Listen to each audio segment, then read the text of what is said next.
Good evening. Welcome to the City Commission study session for March 20th. I ask that you all either turn off your cell phones or silence them.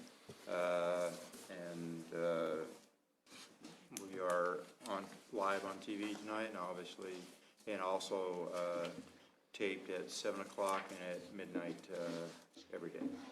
So, first item on the agenda: at-risk youth and Leavenworth discussion. Mr. Mayor, Commission, at some point recently, the Commission asked for the staff to prepare and talk about at-risk youth in our community. And so after some discussion, we felt like the best way to sort of frame the conversation this evening was to invite some guests who spend a lot of time dealing with youth and activities in our community. So I'd like to start by introducing some of our guests that we brought tonight. On the right-hand side here, we have Lucas Schmalbeck, who is the Director of Leavenworth County Juvenile Services, which is in charge of things like the detention center, probation, et cetera. In the middle is Joe Bias. He is the Director of the Youth Achievement Center, which is downtown in our community, as well as Juvenile Services Programs. Is that right, Joe? Did I get that right? Youth Support Programs. Youth Support Programs, apologize. And then we also have some star volunteers, Vicki Kaz and Debbie Greger, both of whom have spent a great deal of time in our community involved and engaged in youth activities. And so we're going to just start at the right and do a little brief presentation from all of them, and then go from there wherever the conversation might lead us. Okay. And I'll preface it. We're interested, obviously, in what each of your particular areas of expertise are.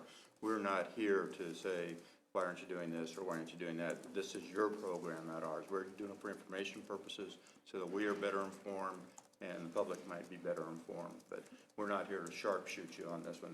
These are your programs that we want to hear about. That you have your funding from however you get your funding. So please, who's first? How about Ms. Kaz? Since, oh, he already said he'd go first? I'm sorry. Chief already did it. You just blew the chief's plan up. I was going to say, Mr. Mayor. Ladies first. Go ahead. All right, again, my name is Lucas Schmalbeck, Director of Juvenile Services. I guess what the conversation is and what we're trying to understand here is how we're defining at-risk youth. Yes. What do we mean as a commission, as a board here, when we're talking about at-risk youth? Because loosely defined, you can say it's a youth less likely to transition successfully into adulthood. Those are youth that are missing out on school, having issues at home, and just other areas where they're just not successfully transitioning into adulthood. The youth I deal with and my department deals with, those would be youth that have a criminal behavior that is more reliably predicted. And that is what we mean when we talk about at-risk youth. They are more likely to have antisocial behavior and somehow get involved with the court system. We have a way to assess these youth when they come through the Juvenile Intake and Assessment Center. We do a brief assessment of their current status. We take down demographic information and just information of what's going on at home, and then very little information about the actual issue as to why they're in the JIAC. JIAC is the Intake and Assessment Center, sorry. Usually, we don't make referrals right off the bat when we release a youth from the Intake and Assessment Center.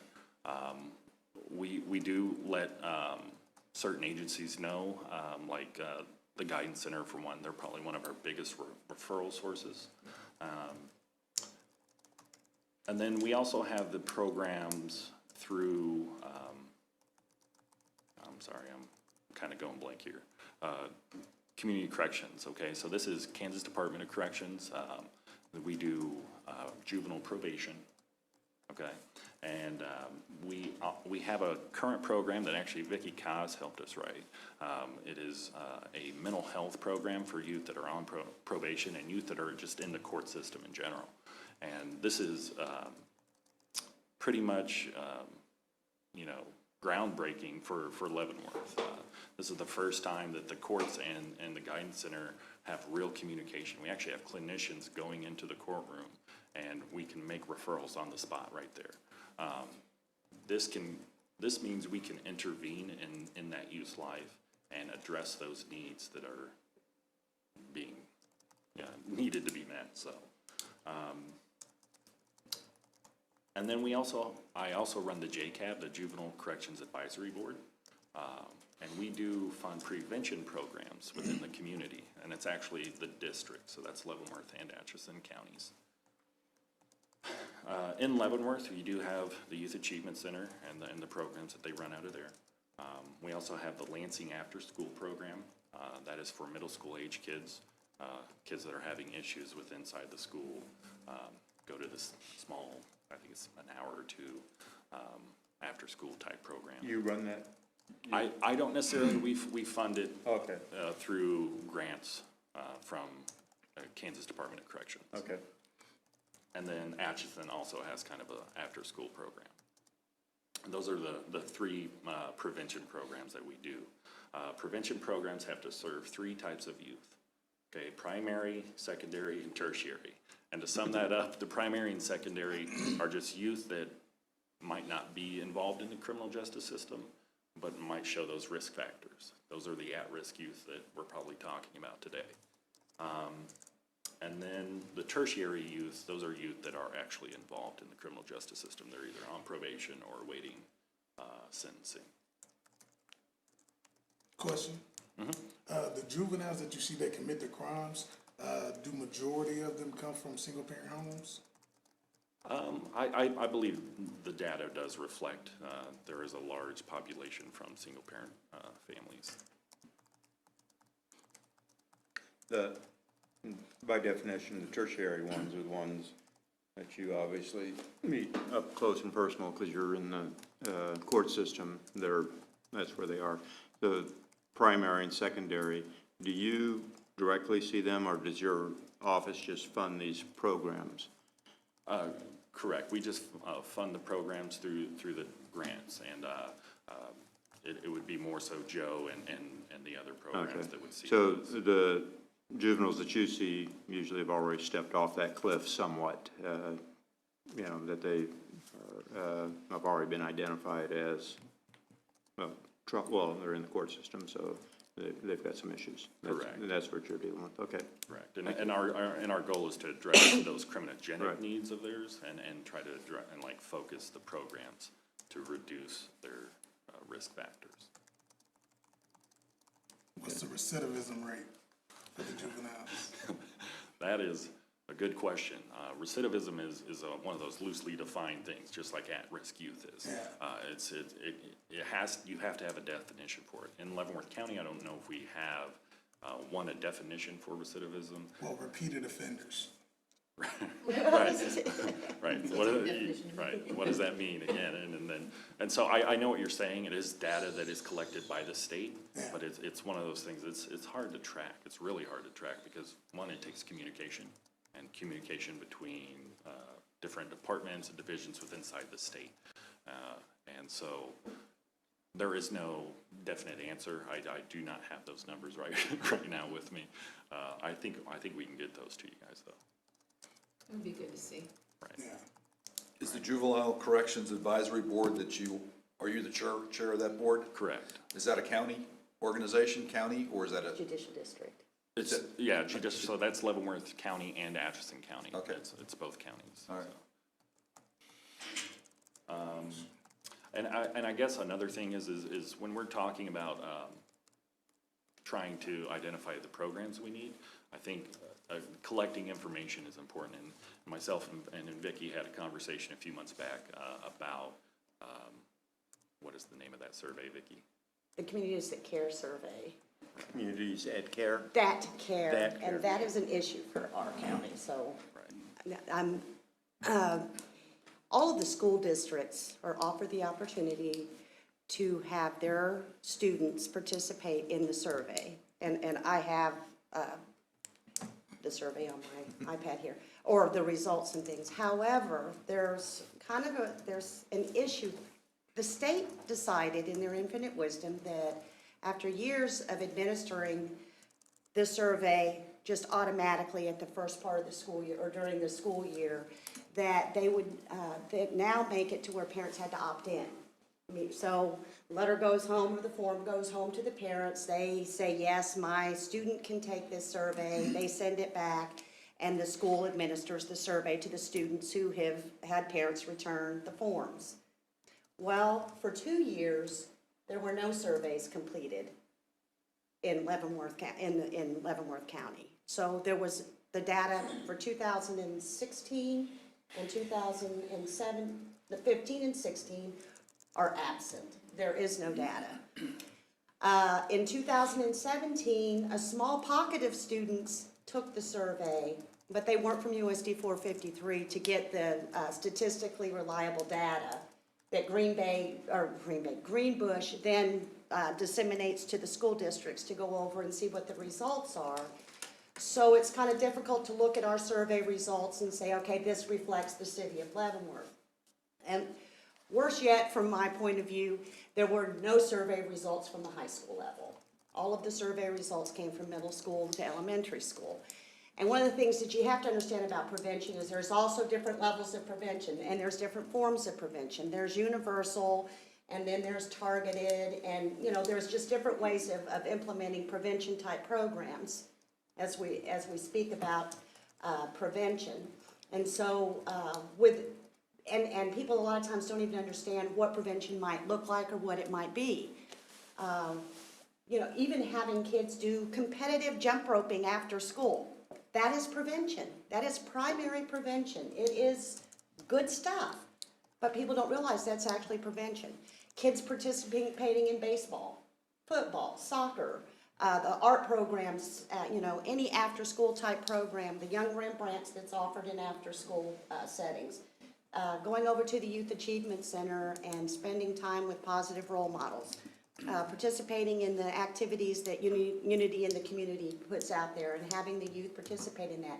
It begins to get them attached to their community and to the adults in their lives or in their neighborhoods.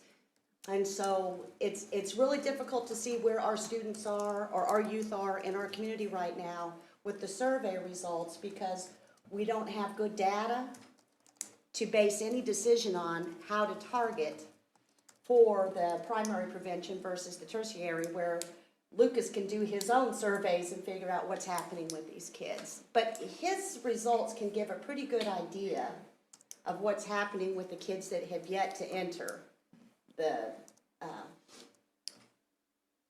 life of crime. I think that one of the things that has not changed in Leavenworth and will not change in Leavenworth is the transition and mobility issue. And so that can result in low neighborhood attachment. So we have to work on ways of getting our young people attached to their neighborhoods and not, the city is as well, but their little pocket in the area that they live, because if they feel good about where they live, if they think that the people in their neighborhood care about them, they're less likely to misbehave. They're more likely to make good decisions and choices. They're more likely to do well in school.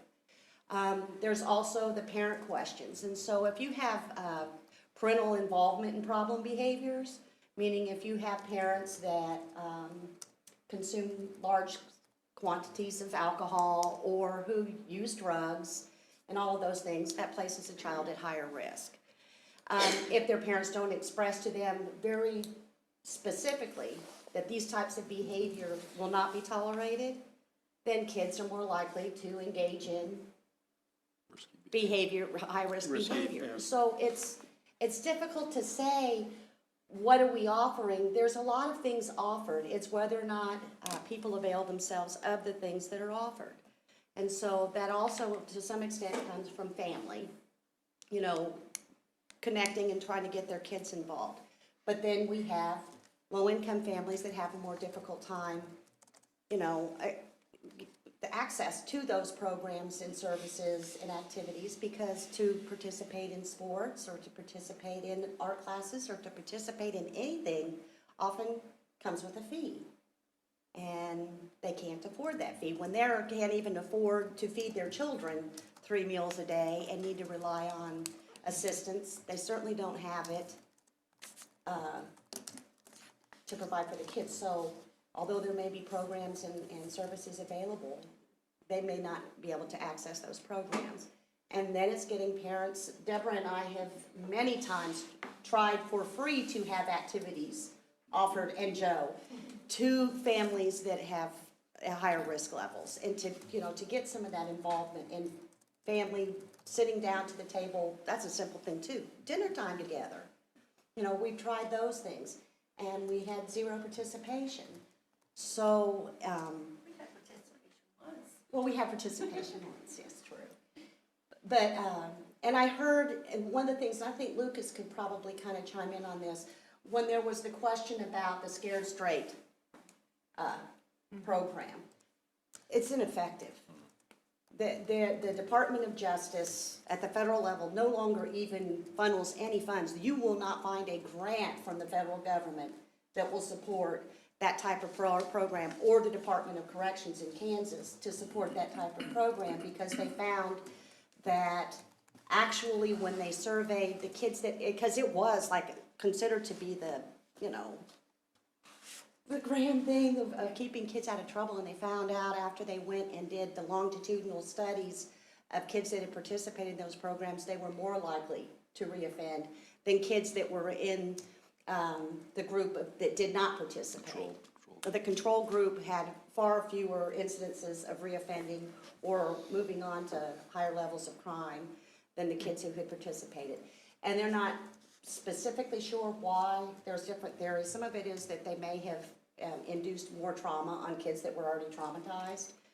And so, you know, there's a thing called trauma-informed care, and there's a lot of the information, and I think that, like I said, Lucas could probably give more. Well, we get calls all the time for the JDC to do a Scared Straight type program, and that's, for one, it's against regulation. You can't have other kids directing other kids, and especially when they're in a locked up environment. And two, like she said, the studies show that it is ineffective. I think another one of the reasons why is that there was kind of this push to where the actual inmates a lot of the times were in charge, and it showed that life actually isn't as bad as you think it was, because they showed that they had power, and these people, you know, showed that they had power, and they wanted to reflect that behavior. So I think that is something that is definitely gone to the wayside, and like she said, there is no funding for that out there. It is more so the mental health, cognitive-based type programs when we're dealing with at-risk youth, and trying to change that long-term behavior. Mr. Bice, what about your programs? I'm sorry. Back to the surveys, I mean, you talked briefly about it yesterday. Is this something that you could present during the time of enrollment that you had mentioned? Yes, there are ways of trying to encourage parents to opt into the survey, and that would be when they're registering their kids for school, to have it there instead of sending it home and have the people doing the registration to say, here, go ahead and fill this out. But a lot of times parents resist because they think it's invasive into their family, because I said, if you want to look at the questions, you can go on to the Communities That Care site and look at the questions that are on the survey. I was really disappointed because Deborah and I and a large group of people worked really hard to get questions on our suicide risk assessments for our community. And so it was really disappointing that we didn't get to have the survey results from that to find out at what level of risk, you know, our kids are for the youth suicide. Did the state legislature, are they the ones who made the decision in terms of changing it from Yes, Opt-in, from opt-out opt-out. versus to It was opt-in? just, it was, yeah. I mean, it was, yeah. And why yes. did they feel they had to do that? Do we have any idea? We didn't even know that it had happened until I was questioning why we didn't have any Communities That Care data to apply for grants with. And that's gonna become an issue for the city of Leavenworth and Leavenworth County in general over time, is getting grant funding, because If you don't know a lot of the I don't know the grantors, answers. It's they tied to want, data. is tied to that specific data. And so it's kind of problematic for us because we don't have enough participation to get good data and to be able to provide that data. So that when we're doing a risk assessment, we're in a needs assessment, you know, we're having to rely on all kinds of other information and pulling it in to try to get funding, especially if it hasn't already been specifically set aside for Leavenworth County. It makes it much more difficult to obtain grant funding. Did this get changed same time that, is sex ed opt-in now versus opt-out? I'm thinking, you know, whatever they, because I know there's a big move. Yeah, no, I know, but at the school level, when that changed, I think in 2015, 2016, it probably big was push big. in the Kansas legislature, the makeup of the legislature was then, you know, I don't want to say anti this, but let's make it opt-in rather than opt-out. And anytime you have opt-in versus opt-out with kids, whether it be Right. free basketball or anything, your percentages are gonna drop precipitously. Right. Because kids are not gonna bring it home or, you know, Right, have it, could it's get just not gonna lost, happen. never come out of the book bag. I mean, there's Yeah. all kinds of reasons that they may Yeah. not be being returned, but the fact of the matter is that Greenbush is an organization that accumulates all of the data and then, you know, makes the reports for all of the communities. And they just have not had enough to have the statistically reliable data to put back into our community. So, you know, like I said, the last time you can get the survey results, I think, were 2014. Is the last time, is the data that we have been able to rely on. Is there a push legislatively to put that back in again? Any knowledge of No, it? It'll take it. Too bad. Mr. Bice, we didn't allow you to speak yet, please. I don't want to cut you off. I'm here both as a director for the youth support programs and the Youth Achievement Center. Those two work so closely together. Youth support programs is often confused as Youth Achievement Center.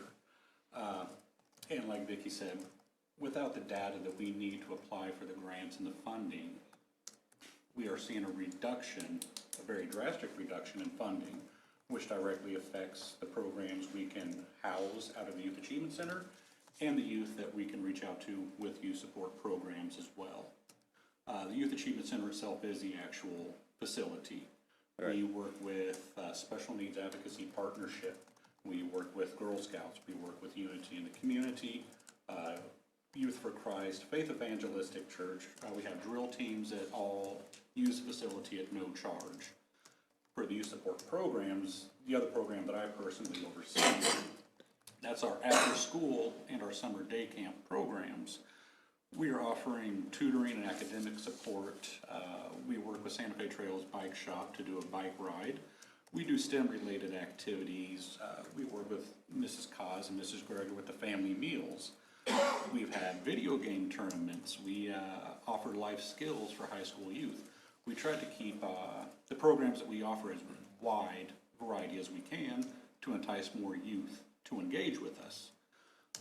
But back to funding, without that proper data to get more funding in, you know, And are those grants at a national level or a state level normally? state and local. And then it ends up being kind of fulfilling prophecy. If, say, the state has $1 million in it and there weren't enough applications, you said we had $1 million, but, you know, there's only enough applications for 200,000, let's cut it down to 200,000 because you don't have the data to support getting the grant. So, I mean, it's.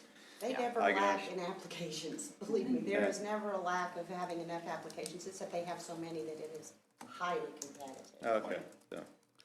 And again, I try to get in as many youth as I can to qualify for more and more grants, but I can't keep relying on 2014 data Right. for 2018.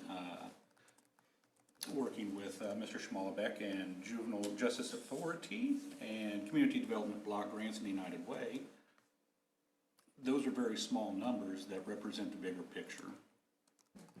Now, you know, one group that we don't have here, and it's just, I mean, there's probably 4 or 5 other groups, but, you know, a main group not here represented is the school district. Not that we didn't ask them or they didn't show, just because we wanted to hear from you folks. But there are professionals, teachers, counselors, social workers in the system that see these kids daily, you know, 180 days of the year approximately.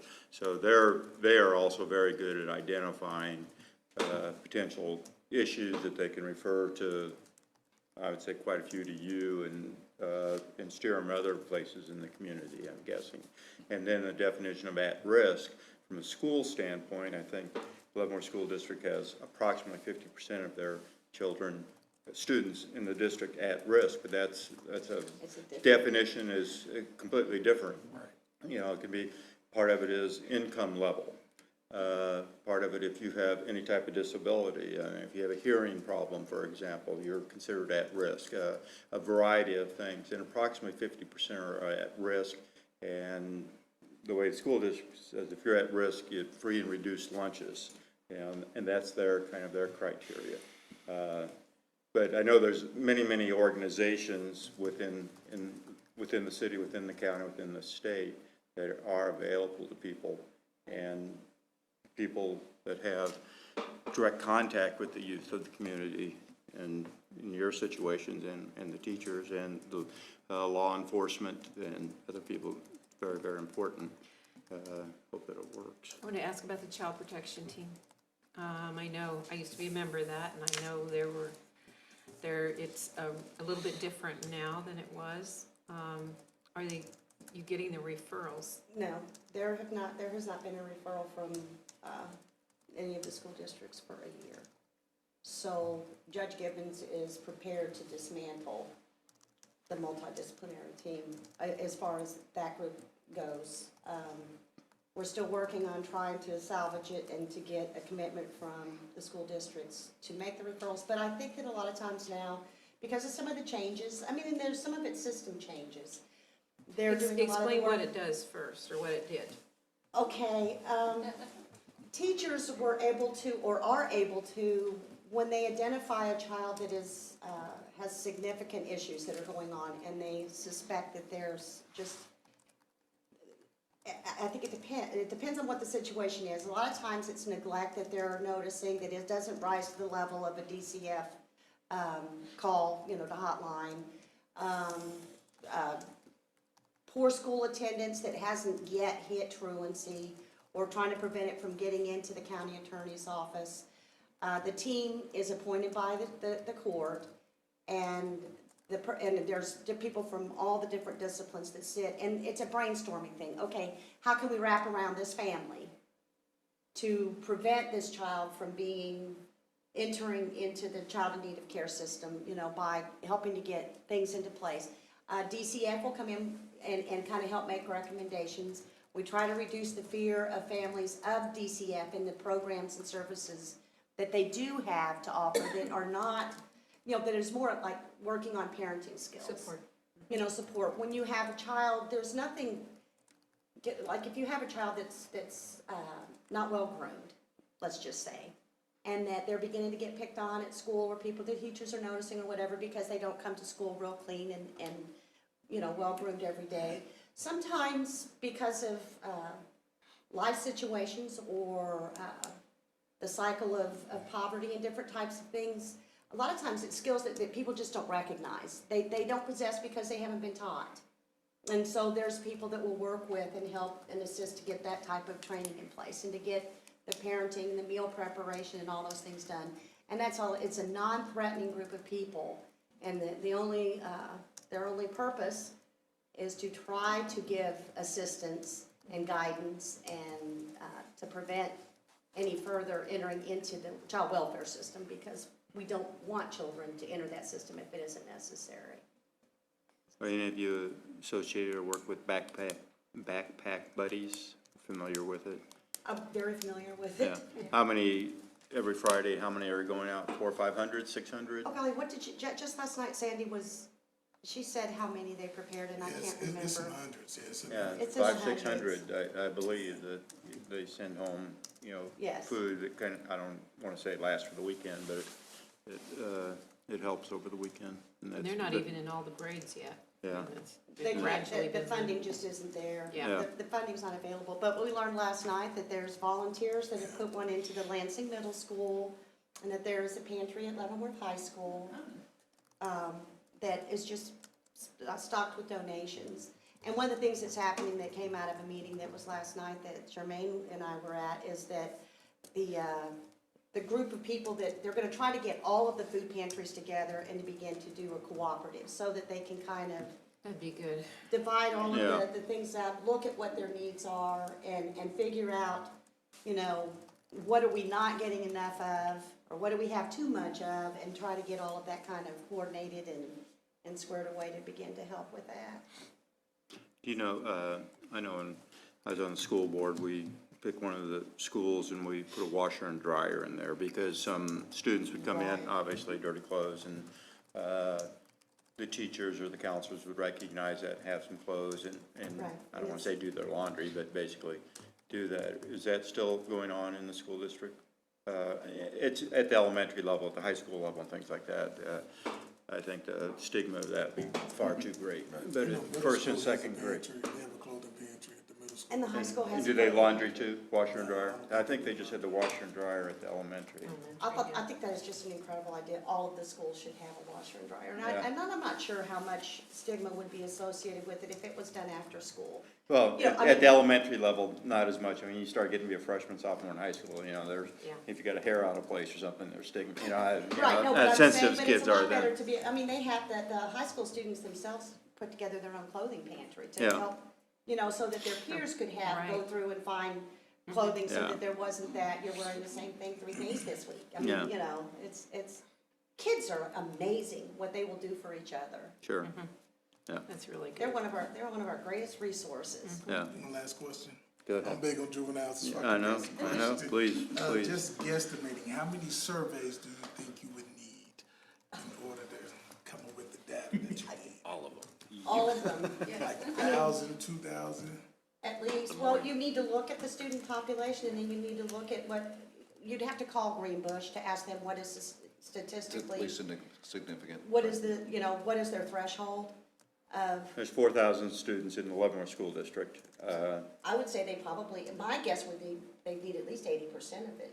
Yeah, To get a they don't good- hit every grade, they hit certain grades for the communities, the care Right. So like surveys. middle school and up? They have elementary school, let's see, what are the grade I levels? think it's 6th, 8th, and 10th, maybe. Trying to help come up with the solution so we can. Well, part of the solution, and I don't mean to cut you off, Jermaine, but part of the solution is, and in terms of what we heard tonight, in terms of going from opt-out to opt-in to no surveys or little, small amount of surveys being filled out, and then if you don't have that data, you don't get the funding, I mean, that's a recipe for disaster. Yeah. So Exactly. I would just say that we continue to talk about it, and as soon as we can, go on record with our representatives at the state level Right. and tell them, you know, just give them the issue Do this. discussion and recommendation to try to turn this around. Obviously, we don't know all the politics that went into it, but it's ridiculous. Yeah. You can't do anything without the data and You get, gotta and have get the data to money. get I the mean, grants, Do right. you- so it's ridiculous. With Have that you had this federal honesty. presentation with the school board? Because they'd be the strongest lobbying group, more so than us, if. I made mention of it, that we really needed the participation in the survey. Yeah, if you think 80% is the number that you have to hit, I really I think don't it's know. impossible with an opt-in program. I Yeah. say if you're gonna give free Impossible. lunches to everybody that opt in, but you need 80% to I opt in, really you're not don't- gonna get it. yeah, You're I not gonna really get do 80%. not know. I don't know what, that's why I I know. said, we would have to contact. Well, I don't know what it is, or- but Commissioner Griswold's point Just, is well taken, that opt-in, that you will kill the It's- program. It has killed, and it hasn't for all because of, you know, and I don't know why it killed the Leavenworth County program, because the saddest part of it is, and I told Jermaine last night, is Leavenworth County was one of the very first counties in the state to begin to collect that data, because we had a grant through the Kansas Health Foundation that assisted us, and that was when we had the Charter for Youth and Project Freedom. And that helped establish the Youth Achievement Center, all of that came out of the surveys. Right. And the risk data collection and figuring out how do we address our needs to reduce drug and alcohol use. And, so we were online having some of the earliest, most significant data to look at change within our community in the state of Kansas. There were 3 grants that were done to get all of this started. Junction City, Leavenworth County, or, you know, like, Leavenworth, Junction City, and, do you remember the other city? I can't remember, but there was a 3rd one. And we were even used nationally to, you know, begin to look at how we were doing. And our numbers, we were one of the highest in the state when it began, and our numbers declined just, it was incredible to watch how well it worked. And, you know, but then, as with lots of things, the grant funding dries Dried up. up. And you know, things go away. And you have the And legislature making decisions to, you know, I think, It's I mean, cutting, right? it's when there's funds cut, where priorities change. Prevention Yeah. was really strong in the nineties, and then prevention dollars went away in the Yeah. 2000s, and When you have to have these surveys, because, you know, when you look at demographics, anytime, I mean, I used to be at United Way, and anytime you try to apply for funds, they look at demographics of our community. We have some of the most low-income people in the state outside of Wyandotte County. Wyandotte County would get a lot of funds, we wouldn't, because we also have some of the highest income people in the state, and it would average us out. And this has always been a problem with applying for grants for us, so those specific surveys really helped us a lot. Mr. Wilson, if you'll email me tomorrow, I will get with Greenbush and find out what the percentage rate would be. Okay, appreciate it, thank you. And maybe let City Manager Kramer know, and he can send it out to all of us, send it out to Yeah. commissioners. I'd be curious. But I would ask, it sounds like I mean, we can lobby, obviously, if our state legislatures bring it up as an issue when we meet with our legislative team. But I think it comes stronger from the school board, because they're the most, Good point. I think we can also lobby really hard for our schools, individual schools, to encourage the parents to opt into taking the survey. I mean, you know, to really work with and have a drive to get that done and taken care of. Because we need community buy-in anyway. Right. To make, for any change to last, for there to be any culture change, we have to have the community rally around an issue. And the community has to get behind it. So we need parents behind it. And we need parents to understand that taking this survey, nobody knows what child reported what. They don't Yeah, know which it's not- family the kid may have said, my parents don't care if I do my It's really homework. blind survey, yeah. No, they are Confidential. anonymous and confidential. And so there's no way to identify a specific student. And we can't rely on Lansing to get behind it and take the surveys, or Basel, or Tonganoxie, or Easton, because their demographics and their kids are entirely different than the children in Leavenworth. And so it has to be done and looked at, because then you get the breakdown by the school district. yeah. I mean, you can look at what, you know, the school district can pull and look at all of their data, and they get to determine what they share. So they really should get on board with getting their families to sign up to take the survey. Please make that plea to the school board. And, you know, maybe Dr. Roth and his staff will be directed by the school board to make a concerted effort to,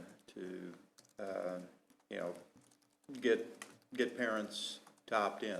Because we do need the data, because ultimately it will help the school district, it'll help the teachers, it'll help the schools. It's gonna impact their ability to get certain Sure. grants as well. Sure. So, They need 60% participation for planning purposes and 80% participation for evaluation. I think that's. Wow. Wow. 80%. That's, It's just been so long since I I've think been it'd involved in be, conducting getting surveys. 80% on an opt-in program, once again, We're at 71 in 2014. yeah, and But that's I say, 2014. and that was, Yeah, right. that was with opt-out. Yep. That was with opt-out, 71%. That's why I told you. I say jokingly, if you said you can have free lunch if you opt in, you're not gonna get 80%, because you know, that many forms get lost, because I'm not opting into anything, you know, there's something hidden behind it.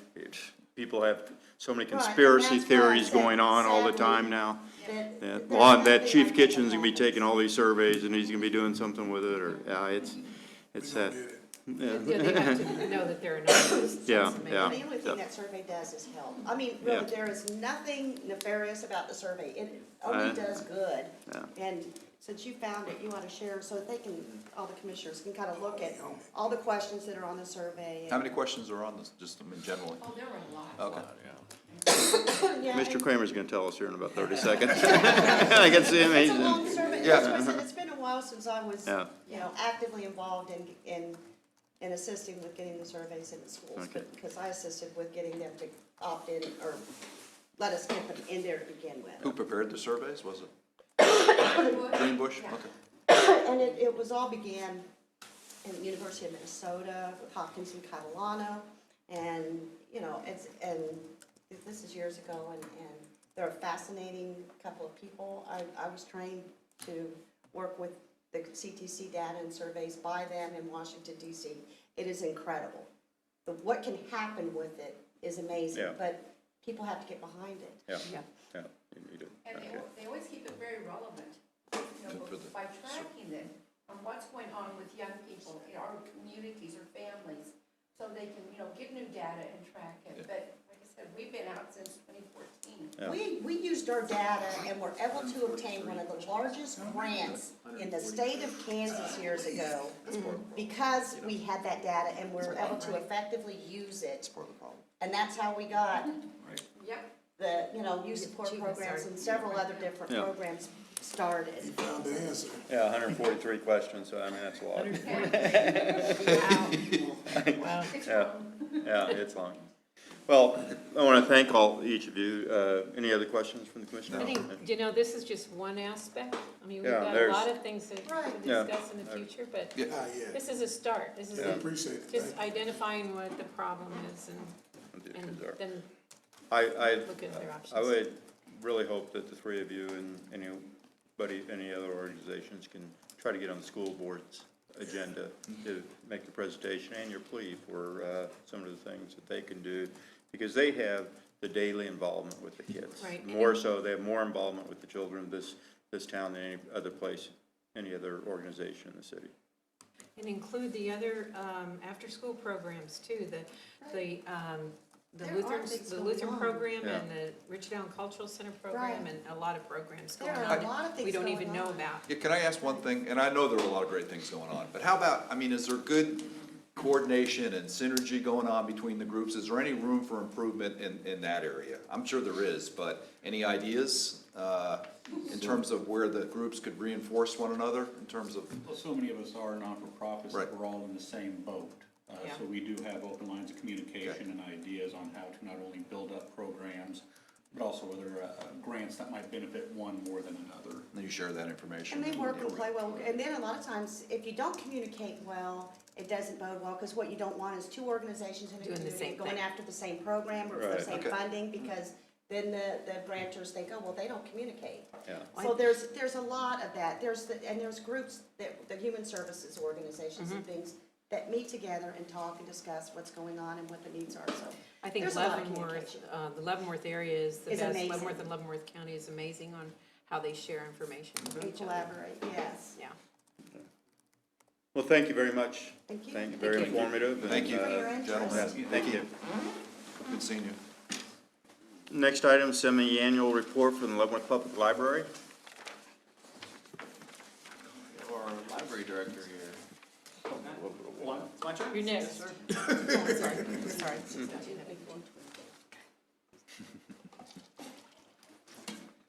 Thank you.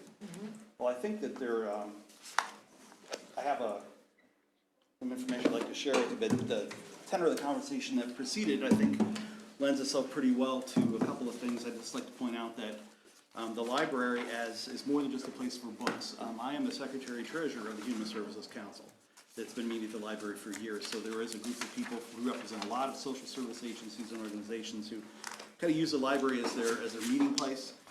We also distribute all of their pamphlets and brochures and all of our literature racks, so that we try to make that information available to all the people who may benefit from those services.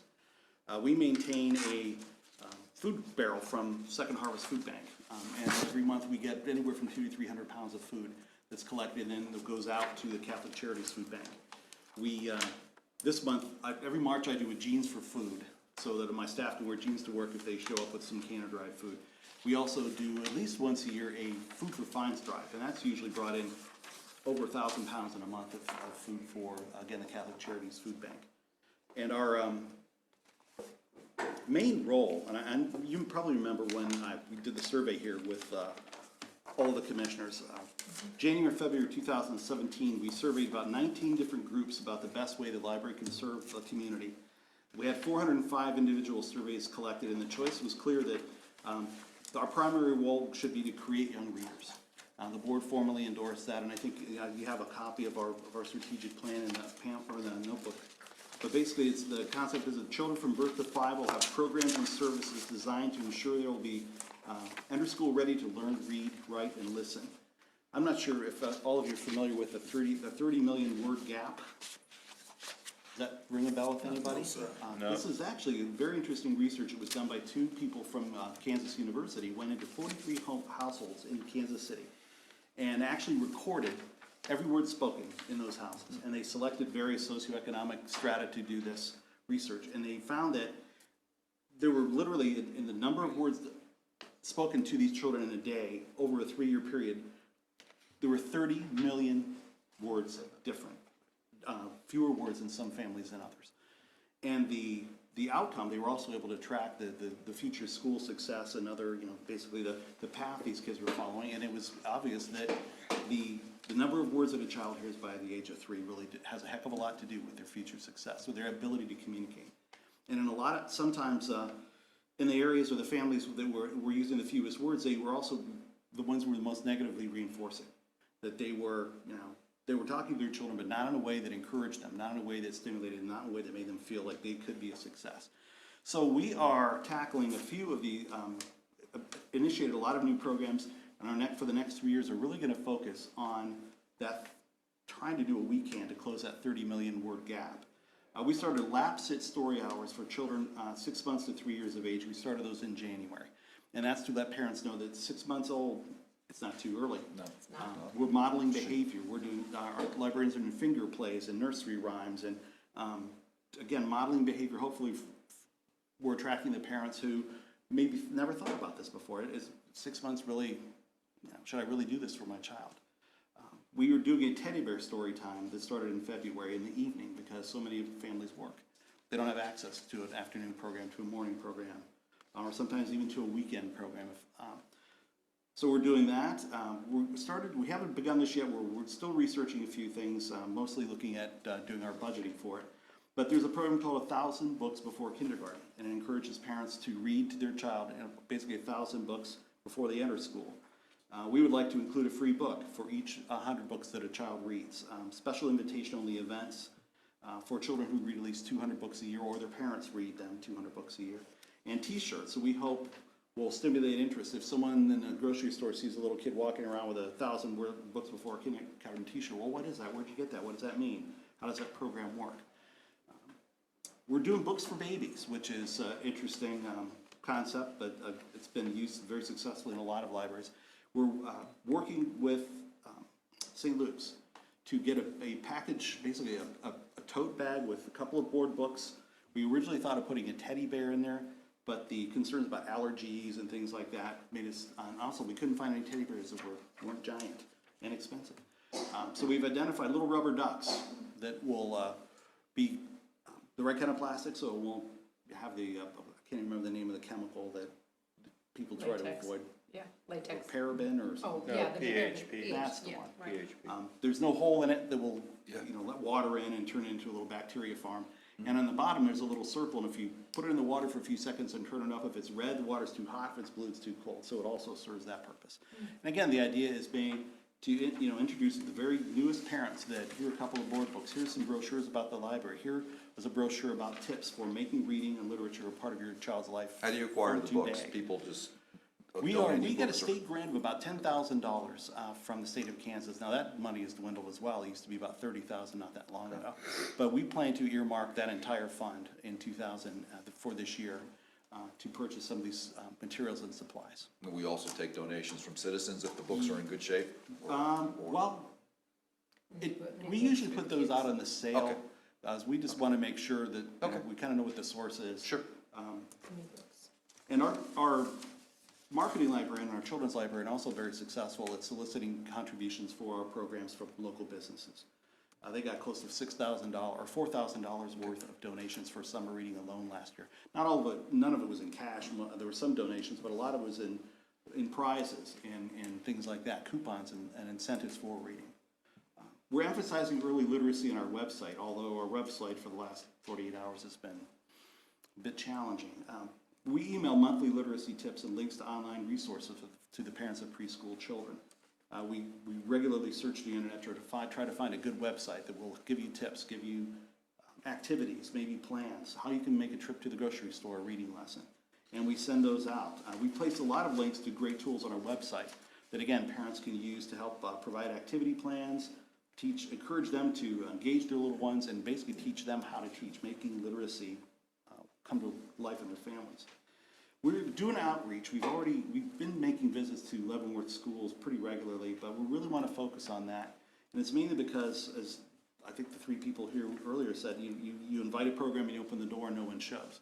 So what can we do to take our services to the places where we know kids are already being watched, being at a daycare, homes. We're looking at identifying daycare centers. We have a staff member who's going to begin contacting sites to schedule visits, and we hope to get this launched in May. But contact daycares. We're part of I think it's a Leavenworth County Interagency Coordinating Council. It's a group that meets quarterly. A lot of teachers, a lot of daycare center people who work with youth. People from Tiny K are there, people from Green with a Y. And that's a great contact and connect for us because they can get the word out for us. We're developing a brochure about our programs that we would like to get professionally printed and distributed at the health department. Because when people come there to identify, that's where they go if they're looking for childcare and daycare centers. So we'd like to be able to share that and have that in those departments so those same parents could get information about what the library offers. These new programs represent new expenses. Except we plan to allocate almost all of our state library grant for that. And again, our marketing coordinator, youth services supervisor are doing fundraising for that as well. And I know that you asked, I think it's probably a good idea for me to regularly keep up to date on our employee benefits fund, so I thought I would throw that in here. Looks like right now we have budgeted, there was $174,891 budgeted. We had a fund balance of about 57. So the projected available total is about 231,000.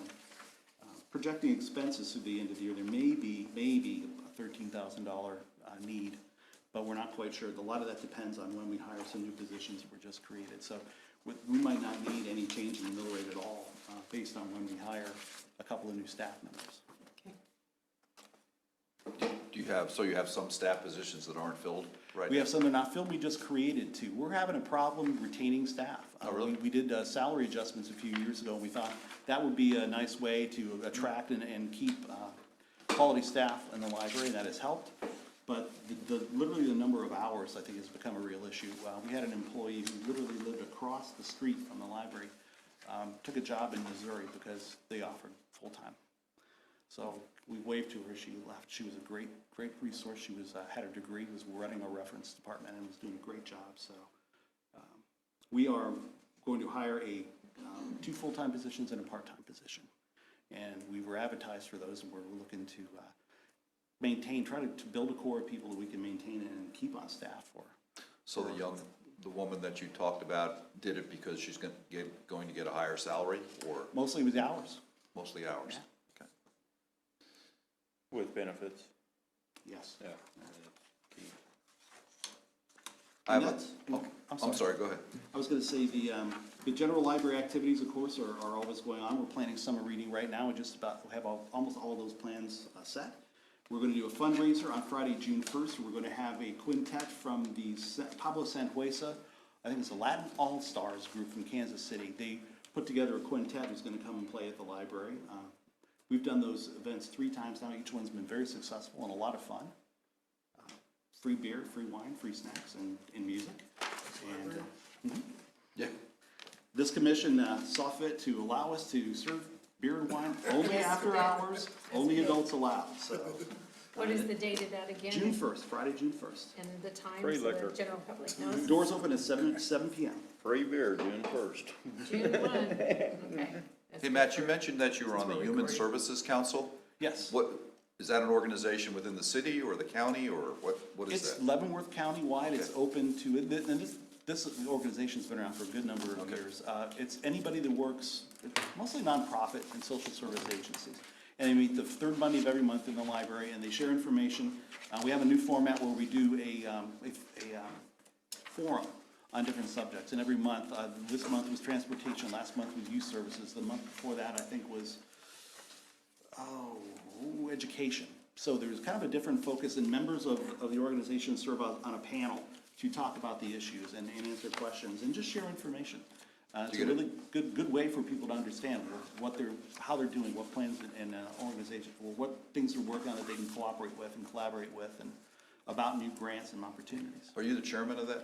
No, thank goodness, I'm just a secretary. Does the chairman get a chance to brief or present to the Board of County Commissioners, or how does that work? You say it's a county I organization. don't know, but- well, it's very informal, it's not associated, it's just a loose, private Oh, okay. organization. It's really not a board Okay. that has any attachment with government. And I don't know if anybody's ever discussed that as a possibility, you know, to make appearances before different I bodies. don't know if there's some need or some way that the commission could help. It's interesting. I just hadn't heard about that council before, so that's why I asked. And they have an annual Humanitarian of the Year award, and that's gonna be in May. And I know, former Mayor Bowder, did the keynote speech that day about the wonders of volunteering and how to do it and the importance of those efforts, so. If any of you are willing, we actually had a couple of speakers we approached who had conflicts that day. But if you'd be willing to meet with our group on May, it'll be the third Monday in May, I can't think of the exact date. But you get a free lunch, and you get a chance to share your experience, and if you'd like to do that, Could you send us Contact an me. email on that, or send it to? I can do that, sure. That sounds good. I did have one more question. In terms of some of the programs you mentioned initially in your pitch, are you seeing some participation from the members of the community in terms, or is it still? The teddy bear story hours are growing, I think, because when we started them, it was still dark. And as the light is sort of getting, staying longer, and word gets out, and any new program you start, you have to kind of build that audience. Our goal is to build each program up to 20 people attending, and then start another one, so that we don't have, because these programs, especially with young kids, work better in small groups and with parental participation. So I cannot give you, as a matter of fact, the quarterly report that I'm gonna do to my board will have all that data available at the end of March, and I can report that to you if you like. I'm sure it's a small start, I'm sure it's a slow start, but again, it's new. It's really a matter of getting the word out, and word of mouth is the way a lot of that happens. Parents whose kids come and enjoy themselves tell their friends, and then we make new friends, so. I mean, you put this information on your website, but not everyone's connected to the internet, Right. et cetera, but, I mean, you do make an effort for the strategic communications, right? We do to get it. social media, of course. We have a newsletter that goes out to over, I think, close to 3,000 people. The open rate on that is sometimes not great. It kind of depends on the subject matter, but our calendar is the #1 place, according to Google Analytics. That's the #1 place that people go to on our website, are those event calendars. So. What about middle school and high school participation? Our young adult programs, I know we do those, it kind of varies. It's really hard to compete for teenagers' time. Yeah. But we have, I think, what is a pretty strong program with a lot of different events. We've had authors and illustrators, Marvel authors and illustrators. We've had writers groups. We have poetry groups. So I couldn't off the top of my head cite the stats, but in my experience, a young adult program is a real challenge to begin with. And I think our numbers are pretty healthy. In the report that you have there, I don't know if the young adult programs are broken out. They might be included in the youth data on program attendance. But we keep track of that, and I can provide that. It's pretty successful, I think. We have people that are dedicated to. We have a room that's especially for teens. We build collections of manga and other types of literature and reading that really appeals to that age group. So, and we have our core group of kids that kind of come to the library and they'll sprawl out and sit and read, or we have a video game night. That's a big one too. We have a lot of kids come into the library on a Thursday night and play video games, and we shut the door. There you go. You got a question about that? Go ahead and ask. Oh, do you spend $7,000 on video games per year? Or is that including the computer games and anything that fit? Most of that is actual video game purchases. Oh. We are part of our role within the region of Northeast Kansas. We're the largest library in our regional. So a lot of the smaller libraries out there look to us to be their source. So the money that we spend are also games that go out to libraries that are serving towns of 150, 200, 300 people that don't have the money to spend on them, but they can borrow them. And so that we're providing access. We loan about 24 to 25,000 items out of our collection to some of those libraries every year. Well, that makes sense, because when I seen the number, I was like, that's high. And they're not cheap. Yeah. The price of those things have gone down. I got you. And every time a new game system comes around, oh, guess what? Nintendo decided they needed to generate some more Do revenue. they give you the educational rate, or is there such a thing on? I don't know anything about video games. No, we try to do, as much as I curdle my hair, we decided to buy some things from Amazon simply because they do offer a better rate on some. And there's no reason to overpay. Yeah. They can be kind of hassle to deal with at times, but it does stretch our dollar, and that's an important factor to us.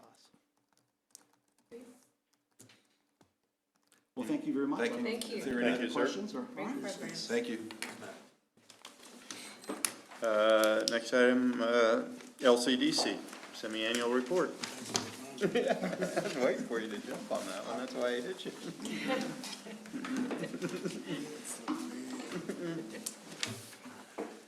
Good evening, Mayor and Commissioners. Appreciate the opportunity to appear before you again and talk about what's been going on in the economy and our organization.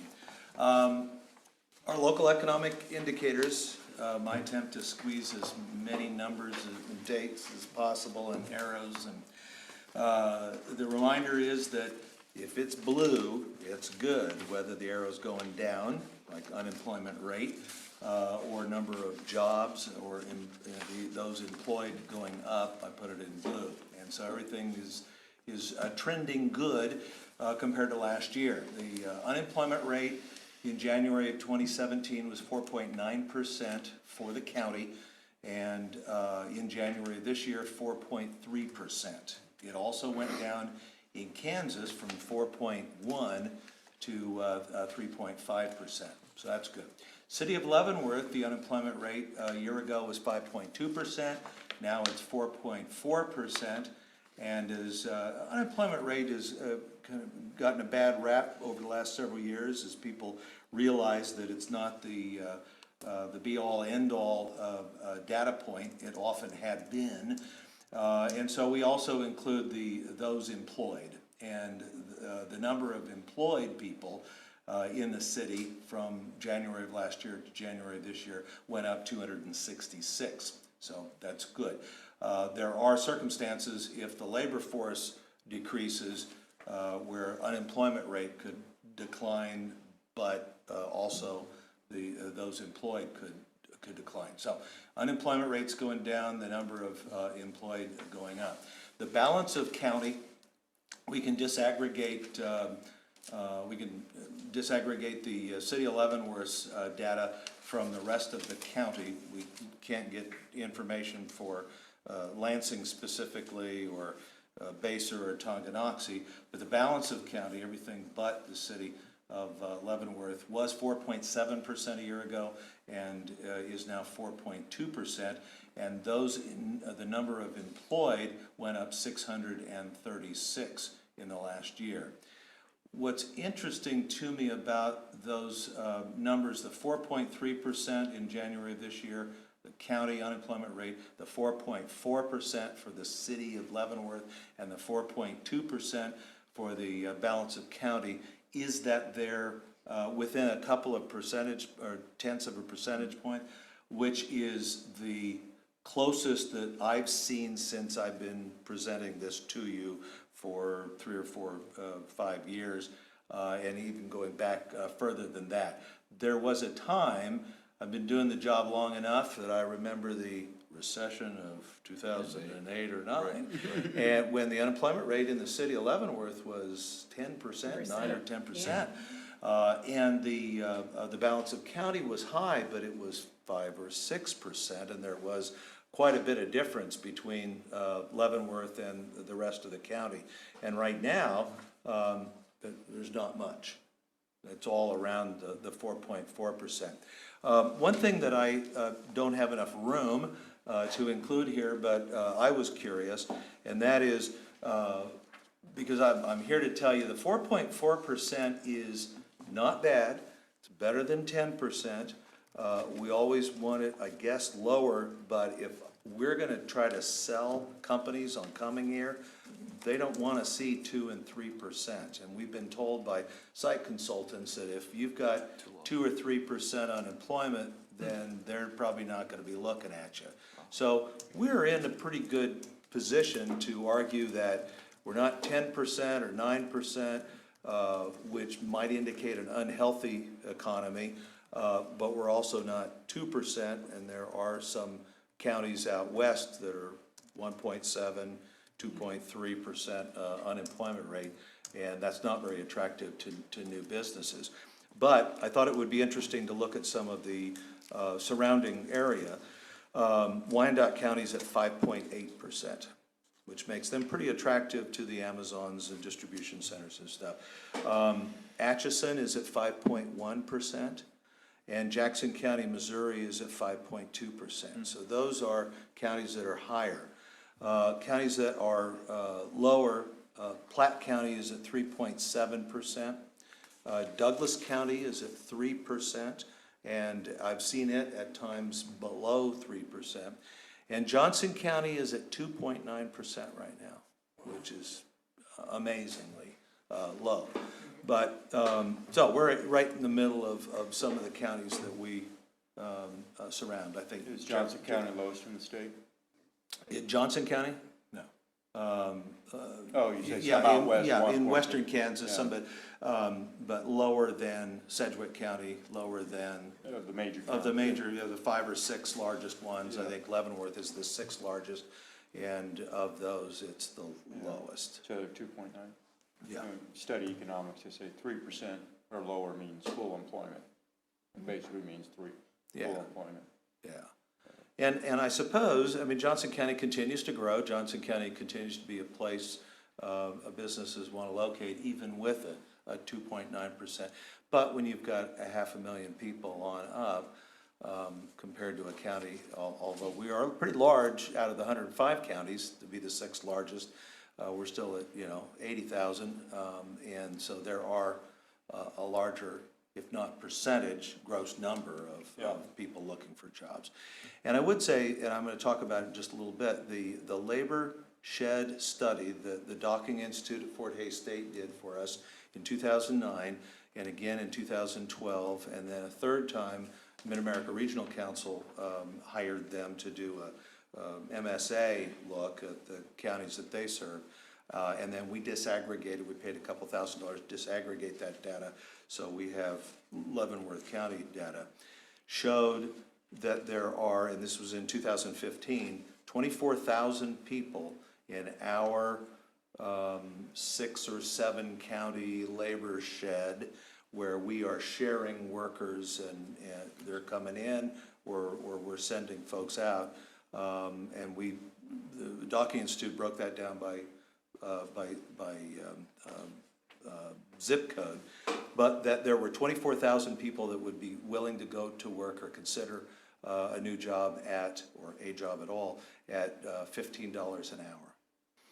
And while there were many negatives in our Tyson experience, the one positive thing was we were told by the site consultant that one of the very most attractive pieces of information that we provided was that fact, that went beyond just an unemployment rate of 4.4 or 5% or 3.5%, but that we had actually done a scientific calling of individuals, and it's a good study. And so it's something that we want to do again, because we need to, I think, refresh that for 2018. We've done it every 3 years, so anyway, we started the year off with our annual meeting.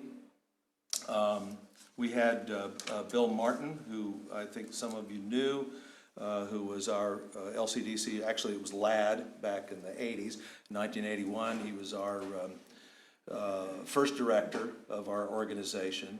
And then there are there's a picture in the bottom left-hand corner of the three of the 7 previous directors and myself.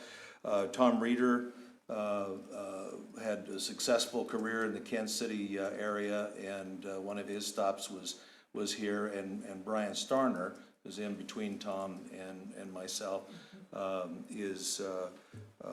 he spent quite a bit of time in Blue Springs as their economic development director, and then mentioned that he wanted to meet you, Commissioner Bowder, because of his work now on the Kansas City Area Transportation Board. So, and have you had a chance? I don't think at the time you hadn't met you yet, but okay, yeah. So anyway, that was I think. It wasn't even my idea to bring Bill in. Bill and I have been friends for 30 years. And Ashley on our team mentioned that guy I keep talking about who was just retiring from 40-year career in economic development. Wouldn't it be good to bring him in? And I thought, well, he is kind of an expert. And so anyway, I think every time I listen to him, I learn. I did meet him, I Yeah. forgot. Oh, you did, Brian? Yes, I did. Okay, One of our super. meetings down Yeah. In 2018, we'll spend over $26,000 on investments in some partnerships. We used to, until a couple years ago, pay $7,500 for our membership in KCADC, and at the time, it was actually probably 5 or 6 years ago, Bob Marcus came to us and told me that they were trying to get the communities to chip in $10,000, and we had a conversation about how many leads or not that we were getting from KCADC, and so we spread that out over a 4-year period, and in the last couple of years we've been at 10,000. Team Kansas used to be the Kansas Cavalry, and it's the organization that's affiliated with the Kansas Department of Commerce, but isn't necessarily directly a part of their bank account, is not a part of the Department of Commerce. We have been $2,500 members until this year. This is the year that if we were gonna go all in and get more aggressive than we ever have been with the new parks, this is the year to do it. And so we wrote a check for $10,000, which is a level that Hutchinson, Overland Park, Manhattan, Topeka are at, but not very many other communities. What that does is it gives us 4 Kansas Department of Commerce recruitment events, and I'll talk about those in just a moment. And one of those is a premier event, and the only way you can get that is to get to that level. The state of Kansas puts in an amount of money, about $150,000, and then Team Kansas raises about $150,000 from private sector folks, large corporations, and then members like us. And then we're also the Team Kansas. I'm on the board of Team Kansas. I'm on the Workforce Partnership Board. Of course, there's no cost to belong to the Workforce Partnership Board, but I represent economic development for the area. Greg Kendall and I, Greg from Wyandotte County. And then KEDA is the Kansas Economic Development Alliance, and there is some nominal cost to that. I'm on the board representing this area for the state. Marketing initiatives in 2018. We do internal marketing and communications. I think this is probably, tonight's presentation's the 6th or 7th one I've made so far this year. We've been in most of the communities talking to chambers of commerce and leadership groups, but we also send out an annual or a quarterly newsletter.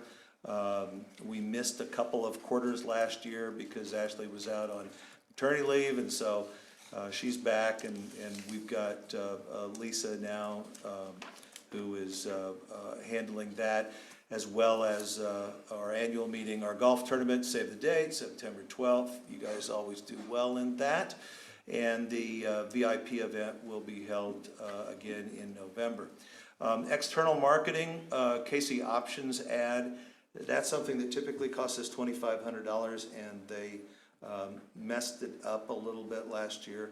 The ad looked great, but it was missing some copy. And so we got a couple other publications, and then we got a promise that they run the ad with the copy at no cost when this comes out at the end of the year. The online version of our ad is accurate, though. And then we're sending out real estate e-blast. We did a staff driving tour. A couple of the new or junior staff that were hired by KCADC came up, and so we spent about 45 minutes in the conference room looking at the entire county, and then most of the rest of their visit was just driving dashboard tour of the city of Leavenworth. That was on February 7th. The business recruitment events and trips, I've just got back from a couple of days, Thursday and Friday. I was in Phoenix. CBRE, National Commercial Realtors, their labor analytics group is in Phoenix. They've got about a dozen people. I was there a couple years ago with KCADC, and this was a joint KCADC Department of Commerce and also Missouri Partnership event. We had those folks for 2.5, 3 hours. And so that was on Thursday. We came back on Friday. And they have, if there's a CBRE, which there is office in Kansas City, and they happen to be a broker on a project, then the guys in Phoenix will crunch the numbers and communicate with the community. So they're a good team to meet and continue to develop our relationship. I'll be in Savannah, Georgia, May. I said it's 5th through 9th. I think I'm going to go in the 6th on that Sunday. So the 6th through the 9th. It's Industrial Asset Management Council. It is a council made up of company real estate, corporate real estate people that are embedded, not these site location consultants, although there may be some there, but it will also be people who do the real estate for the large corporations. And it's one of the premier events. And so part of our Team Kansas gets us to the dinner, the sponsorship, and if there's a trade show booth like there is for the next thing, the Select USA Conference in June in DC, and that's an international conference put on by the U.S. Chamber of Commerce. Still have to pay our way out there and still have to pay whatever the conference fee. And then we'll do a site consultant dinner in Atlanta on November 7th. Those four are Kansas Department of Commerce marketing events, and then the Kansas City Area Development Council also will do the barbecue crawl, which has been very successful the last 3 years. I was out of town last year, but I was participated last 2 previous years, and they'll bring in a dozen top-notch site consultants for that. Animal Health Corridor annual meeting and the like. So most of my marketing budget has been invested on these trips and Team Kansas.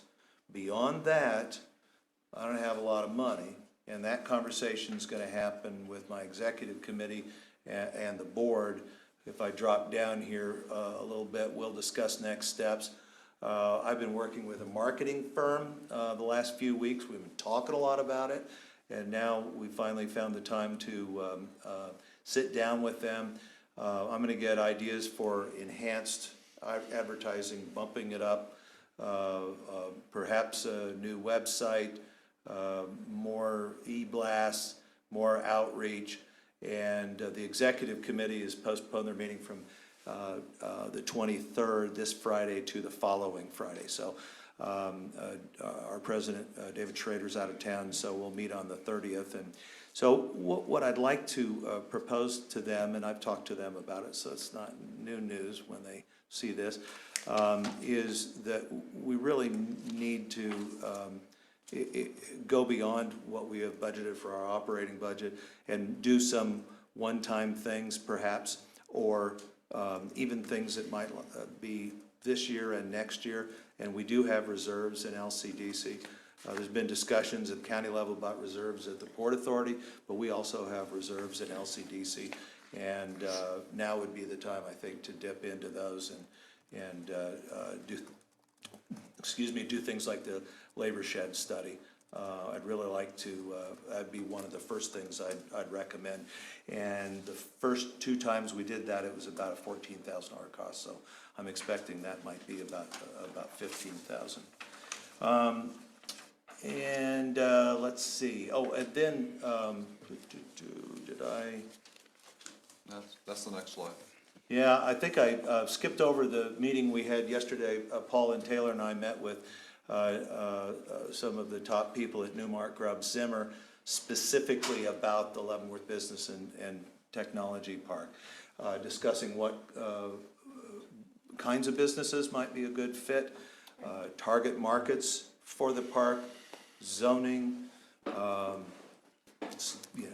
outside storage, yards versus light industrial, and with the, Google Maps, we could zoom out and show them where the housing developments will be, because we want to make this park attractive, but we also want to make it competitive, and so we've got a couple of issues that we're dealing with, and they're not necessarily mutually exclusive.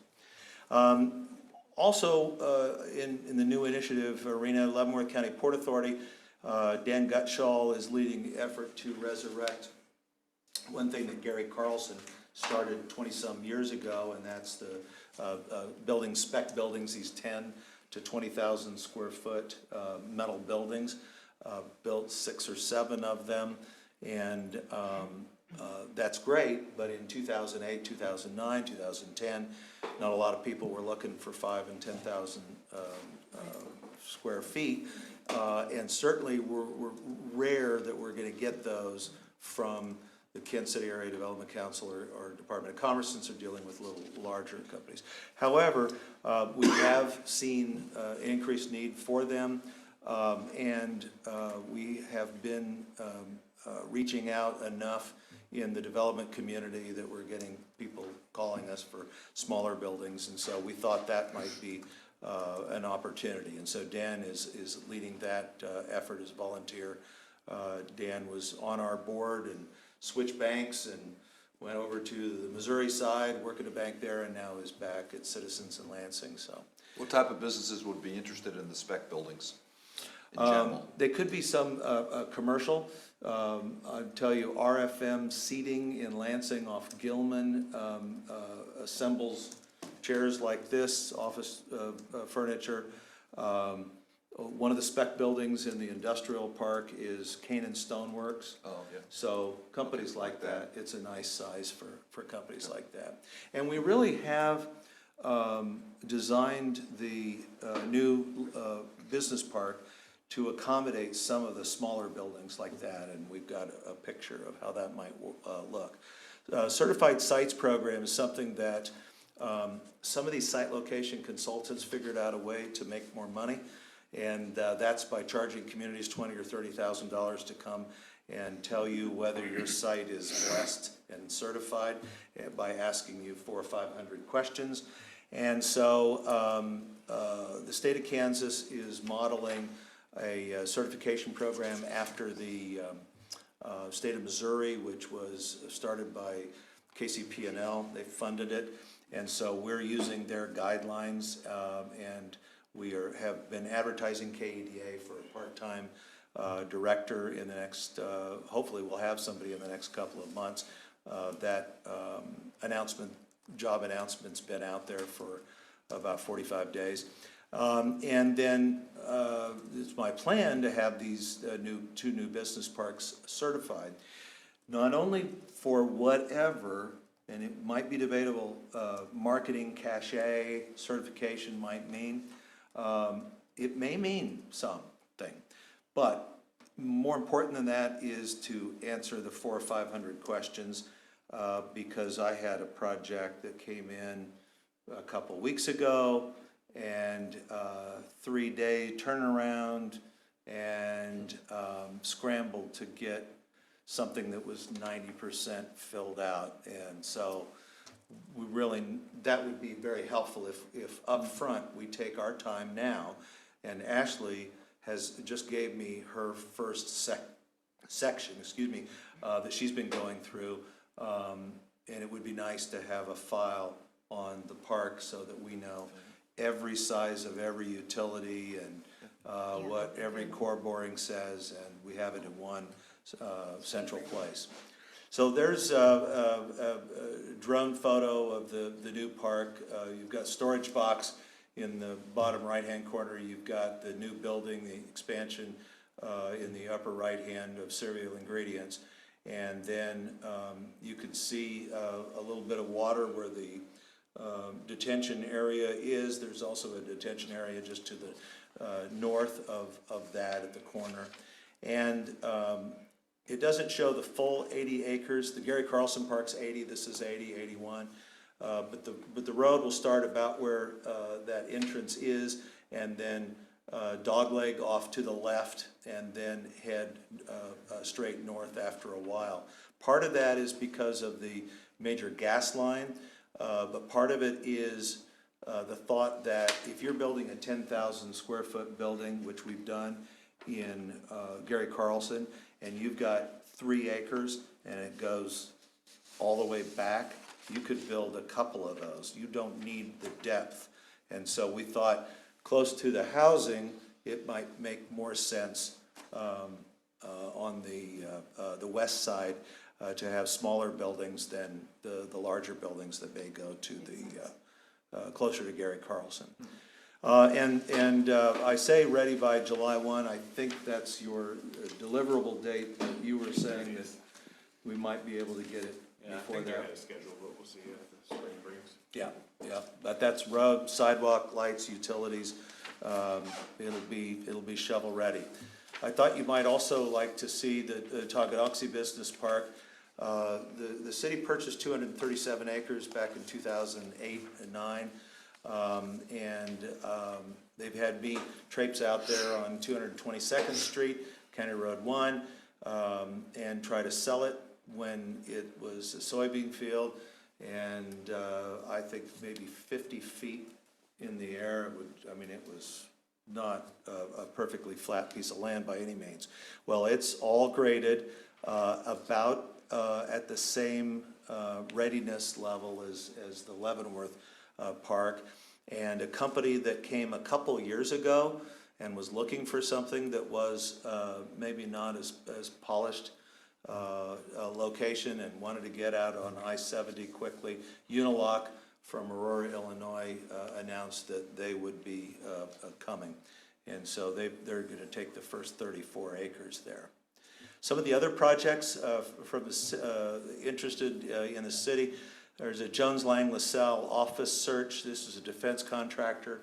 They're already here, but they're leaving Abernathy because the Abernathy building's being sold for lofts, and they're considering different properties in Leavenworth. And we showed them the day they came in, we showed them the first city center as one option. Cressa Industrial Project, looking at 50 to 60 acres, no rail, national client. I put no update because I'm very interested in that, and I've followed up, and the folks from Cressa have not heard from the client yet, so we don't know what our ability to recruit them into the new park is.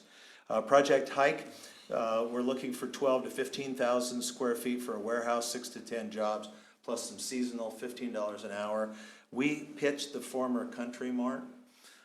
We still want it. We need it. We need a grocery store up there. Yeah. We do. I know you can't do that, but we need a grocery store there. Well, the people in Baser think I can do that, or maybe they don't think I can do that because we've had discussions with that. But yeah, I don't disagree with that. No, I understand. Yeah, I know. OCDC doesn't, but Leavenworth needs a grocery store there. Yeah. We pitched, and I think there's 50,000 square feet that are available, and the owner would be willing to subdivide, and so we pitched it for 12 to 15,000 square feet. I also pitched there's a couple of buildings, two 20,000 square foot buildings that were the former Schmidt Lumber buildings on Bayside Drive. It's a Tonganoxie address, but it's actually closer to Baser. And that was eliminated because that particular building has 4-day UPS delivery, and the Country Mart had 3-day, and they needed 3 days. So that's still in the mix. Project Fish, an existing firm interested in 100,000 square feet.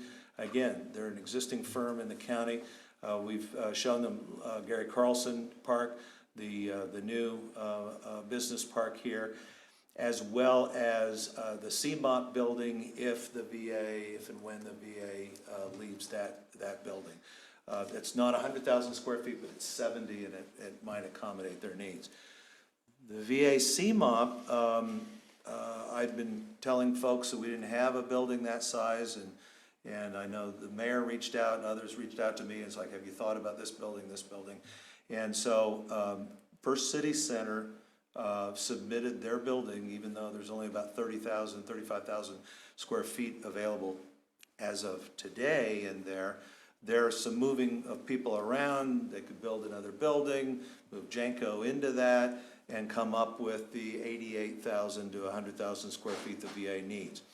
It's probably not, if you've got an empty, modern warehouse building that's 100,000 square feet with 192 parking spaces, because that may be an issue, within the geographic area, which goes south as Lenexa, so Lenexa, parts of Johnson County, DeSoto, as well as Shawnee and Wyandotte County. If you've got an existing building, then it may be more competitive than First City Center. So, at our last LCDC board meeting last week, there was talk about we need to put more pressure on the congressional delegation, and so on Friday when I was getting ready to go to the airport, I got a call from Senator Moran's office, and it's back on their radar screen, and I know a representative came to the city today to visit, and so we continue to discuss our displeasure with the VA and how they changed the rules in the middle of the game. How long's the CMOP been in Garrett Carlson Industrial Park? Pardon? How long has the CMOP been in Garrett I Carlson think Industrial Park? 17 or 18 years. 17 or 18 Yeah. years. Because there's two buildings out there, right? Is there an office building and then where they do their, Yes. okay. Yeah, So the national headquarters actually across the street. would that national headquarters also move? I think so, yeah. They want it all in one location, I think, under one roof. Yeah, and the current building is 71,000 square feet. Yeah. And then, it's one of those 10,000 square foot buildings that we built Yeah. a while ago, and then they just gutted it, made it Class A office space and put a little, brick in the front and made it look kinda nice, so. And then, finally, the scorecard, I got a lot of yellow and I got some reds, cause obviously classroom to career hasn't happened, yet. But also the thing that's been kinda hanging over me for a year, facilitating the strategic marketing plan, and that's something that, we're actually, getting some traction on. And so, David Schrader is our president. He's in the middle of a 2-year term. Lisa Hack is our new economic development coordinator. She's been with us for 6 months. And then Mary is solid as our office manager. Don't know what we'd do without her. And everything that she does, not only for us, but also for the Chamber and the Women's Division and United Way and the rest of the community. And then Ashley Harden, I felt bad because I didn't really have anything to talk about juveniles and children with LCDC, except hopefully we're gonna provide them jobs when they get ready. But we are acting as kind of a daycare on Mondays and Tuesdays because Ashley Harden is bringing in Callie, her infant daughter, on the first part of the week, and so we're now at 3.5 FTE. We have enough money to keep Ashley coming in, and that's very helpful because she's not only training Lisa, but also she is a whiz at grants, and so she's helping some of the existing grant projects that we started in the last couple of years, so. So it's not just the Jack Hack and Mac show. It's not just Jack Hack. That's right. That's right. She's the outlier now. I have a question, Yes. okay, and obviously you laid out very clearly what the physical plant, the facilities that are available through LCDC, and you work closely with the Leavenworth County Port Authority, I think, in some of these projects. But in terms of Leavenworth County and the major cities of Leavenworth County, what do you think are the real core competencies or strengths besides the facilities that we can offer in terms of things that would be appealing to people we're marketing to, in terms of maybe the labor force or kind of what are the things that, you market in addition to the facilities? I mean, in terms of the type of labor force that's here, people retiring or separating from the military, and also Leavenworth itself. Yeah, absolutely, and we heard it again this week when we went to Zimmer, because these guys are realtors, and they wanted to spend quite a bit of time talking about labor force. Because they're gonna sell land, and a lot of people have land, and a few people have buildings. Not everybody has workforce, and so workforce is vital. I just visited the workforce people, the labor analytics people at CBRE in Phoenix, and they talked about that. And so one thing we have that a lot of communities don't have are the PhDs and the masters folks coming out of the military. And so we do emphasize that. And we had a large project that actually did not locate in the Kansas City area. I'm not even sure it became a real project, but it was a headquarter operation from the Midwest looking at Kansas City. And so it was 500 jobs, 88,000 plus another 10,000 in benefits. So these were $100,000 a year jobs, 500 of them potentially grew to 750.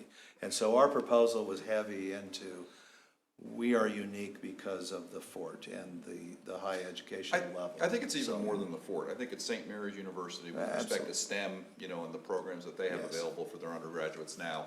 Could even be the Pioneer Career Center that's in the old West Middle School. So. Well, that was, and so just labor coming out, but then in addition to that, we don't have metropolitan community colleges, which are incredibly strong on the Missouri side. Right. Johnson County Community College is huge, one of the leading institutions in the country. Kansas City, Kansas is a solid two-year institution. But, and we have that, and we have what Pioneer brings to the table. There is a new tech center, but it's in Kansas City, Kansas, but we could use it. But in addition, we have Webster and K-State and Barton County Community College and others. Those folks joined LCDC last year, which was the first time that they wrote a check to be members. KU now has a presence and want to grow that presence.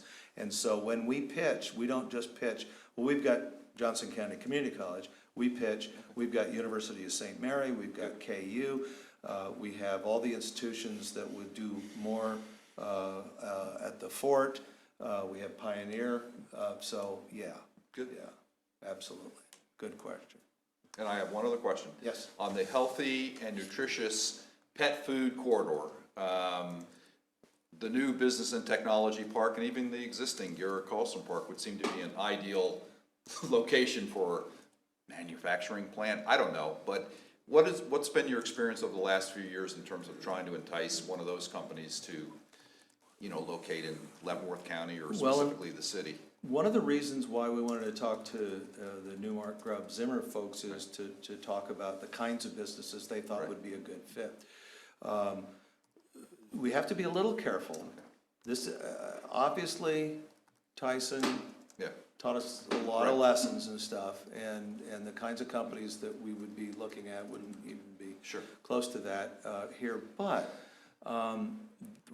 we, at times, have gotten complaints about the wonderful smells coming out of cereal ingredients, and quite frankly, It's a delight to work in the industrial park with blueberry and Yes. cinnamon smells. Well, look at it. It's great. And that's been a great success story. And it obviously, has right? been a great success story. Those guys promised 55 jobs when they came in, and they are now at 185. That's- And they were worried as they were growing, whether they could not just retain their workforce, but to increase their workforce. And so those jobs started out $11 an hour when they came 13 years ago. $12 was the shift differential. And then they had to bump it up a little bit, and then they hired a firm outside, and that seemed to help a little bit. And then they just kept bumping up that starting salary, and now the starting salary out there is $16 an hour. And when they hit that mark, when they went above 15, the problem seemed to disappear. And so sometimes when companies say, "Oh, we just can't find the workforce," well, if you're paying $8 an hour, you probably are gonna have a problem. Yeah, but that requires the company to be making money, and Cereal Ingredients is doing quite well, and you guys vacated a road, just to the north, so that at some point in the next, hopefully, 5 years or so, they'll be building again. We hope that they will be. But I will mention this, so we have to be a little sensitive to what goes in there with food processing. But if you look at critical mass, we're not a real big manufacturing base, or at least not now, and certainly not what Wyandotte County was back in the heyday. But we do have a food company in the Loring Underground that packages, it's a packaging company, packages TV dinners. Michelangelo TV dinners get packaged down in the Loring Underground, and vegetables. National Cold Storage is there with food stuffs. Great Western Manufacturing that back in the 1800s used to make stoves. And the reason that they are the longest continually operating manufacturing plant in the state of Kansas is because they're not doing stoves anymore. They're doing milling Great, equipment, great, flour great sifters and stuff.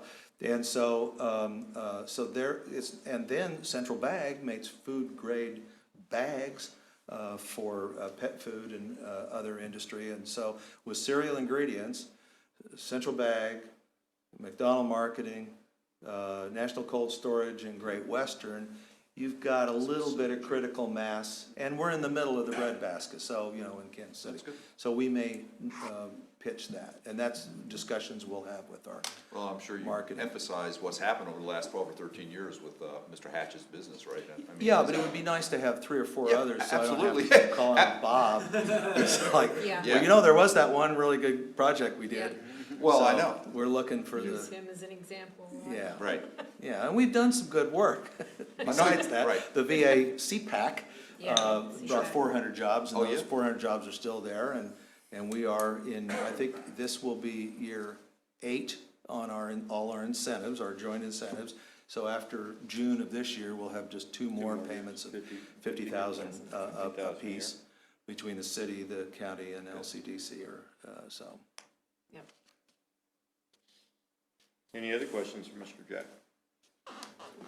Thank you. Thank you very much. Thank you very much. Thank you. Next item, Main Street presentation, wayfinding signs. Is there any need to take a break or anything? I'm fine. Does anybody want a break? I'd like a 5-minute break. Yeah, go ahead. We're in recess for 5 minutes. I couldn't wait any longer. I didn't know if we could or not. Yeah, no, just say it. You want it? Take it. Yeah, I don't.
Okay, we're back.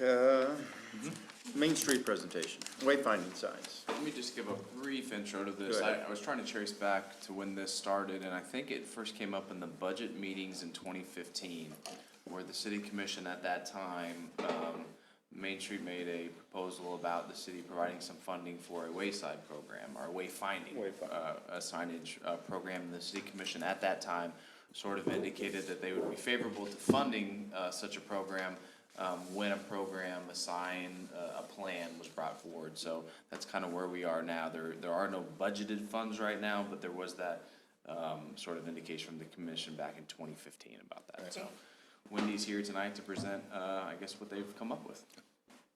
So as you know, we work through volunteers and other issues, and so tonight, wayfinding signage. We know that wayfinding signs help folks find what's in a community, what's in a location, and we feel like downtown is a huge location, and oftentimes people aren't finding what's in it.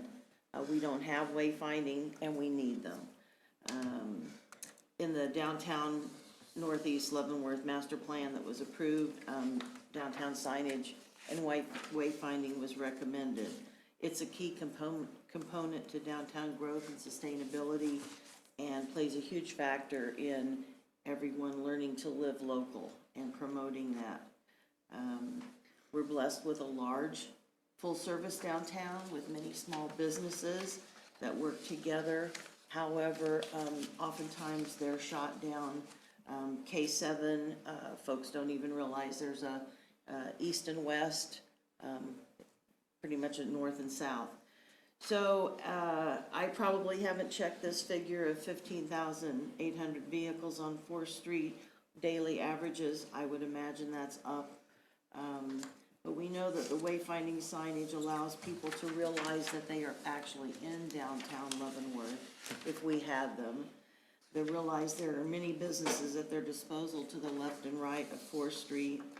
They would be easily able to find government and community locations, and they would direct themselves to take full advantage of a full-service downtown.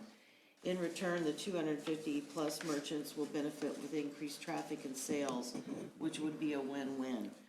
As they stay down and they own their buildings, they're paying more property taxes, and as they're prosperous, more sales taxes are going into the coffers.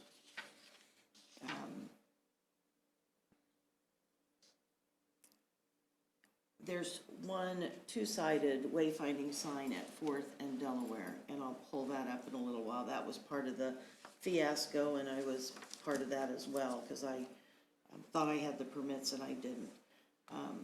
We are proposing a total of 16 two-sided wayfinding signs. You have a map.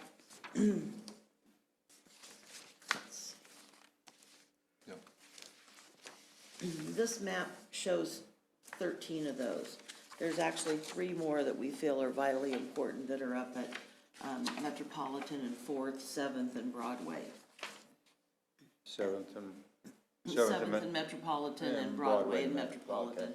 And the 4th and Metropolitan location. So on your map, you've got 13 depicted here.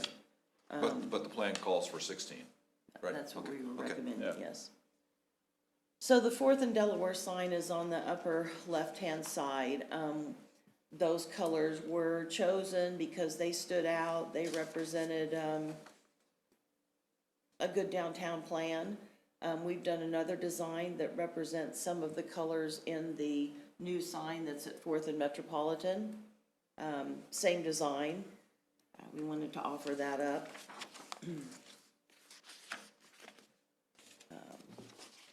I like the design. The 4th and Delaware sign doesn't have any arrows because we have way too many people that already turn west the wrong way down Delaware. Believe me, the merchants report that all the time. Every day. And they drive quite swiftly. So, but all of the other wayfinding signs would have arrows either pointing both directions or one way. And sometimes both sides would be the same text, oftentimes they wouldn't be. These are some locations that have been identified by a group of volunteers. This is at Cherokee and Broadway. And this location would not only have a welcome to a historic downtown district type sign, it would also probably list shopping and dining in Haymarket Square and 3 Mile Creek. The opposite side, as you're driving south, would say something like, "Thanks for visiting, come back often." All of the text is up in the air. We haven't devised all that. We've just offered some suggestions. We believe this is a public right-of-way, and so we know that we would have to talk to the municipality on public and have talked to some private owners on right-of-way.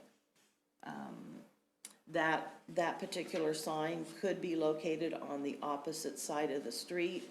On the southwest corner, there's a small park Pocket there. park, little pocket park there. And Is that the so- city-owned, is it a city-owned pocket park? I think it is. There's a bench There's in a it. bench and some flowers, somebody maintains the Broadway and flowers. Cherokee.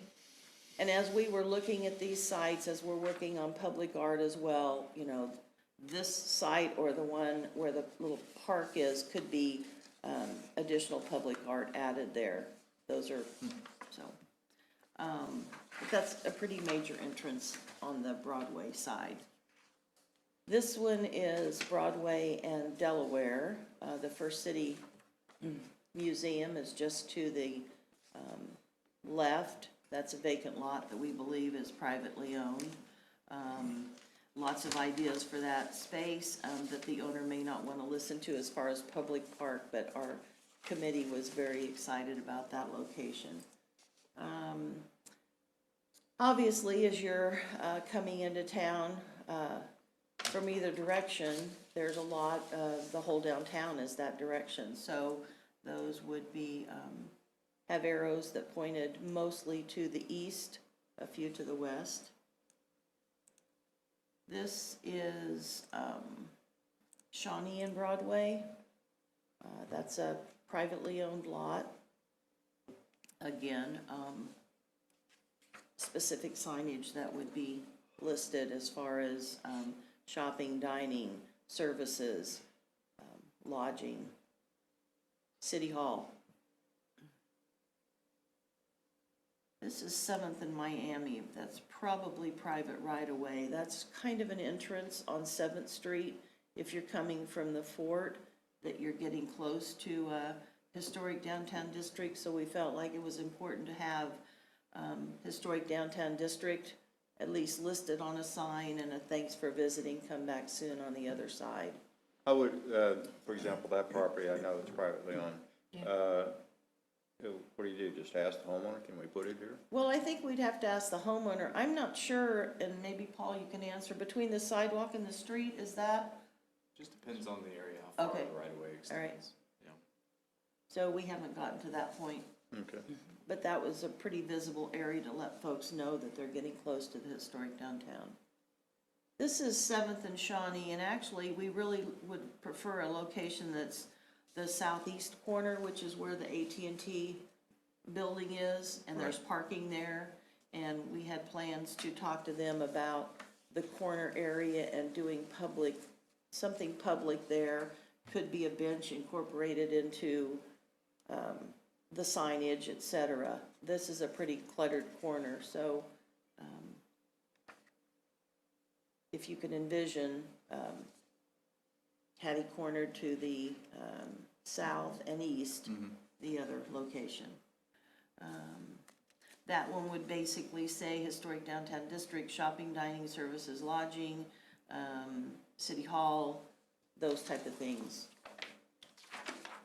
This is a private corner, 7th and Delaware. Has a little clutter to it because I think that's a phone box there, but I know that the owner is looking to upgrade the Delaware side of that property. There are a number of sidewalk spaces that trees have been cut out, I guess by the city. I'm not sure who cut them out, but he'd like to do some landscaping and do some more work on that corner, so we think we could incorporate a nice wayfinding sign with that. This is Haymarket Square at 7th and Cherokee. we have looked at this location. We know that shopping, dining, Haymarket Square, 3 Mile Creek need to be recognized. We've also looked to the south, up the hill where the trailhead is, to do a nice sculpture area, and so that might be the alternate area if this one isn't as visible as needed. Yeah, because the entrance to that, the trail, the 3 Mile Trail, which is a very nice trail, is pretty innocuous. I mean, people who walk that trail know about it, but, you couldn't, I think there's a sign there, but it's not very prominent. So I would support that location. It's got quite a bit of grassy space that a nice sculpture, several have mentioned, and, these are just ideas. Family on bicycles would be a great sculpture that could be there. But anyway, that's an area that needs to be recognized, and another entrance into downtown from the south.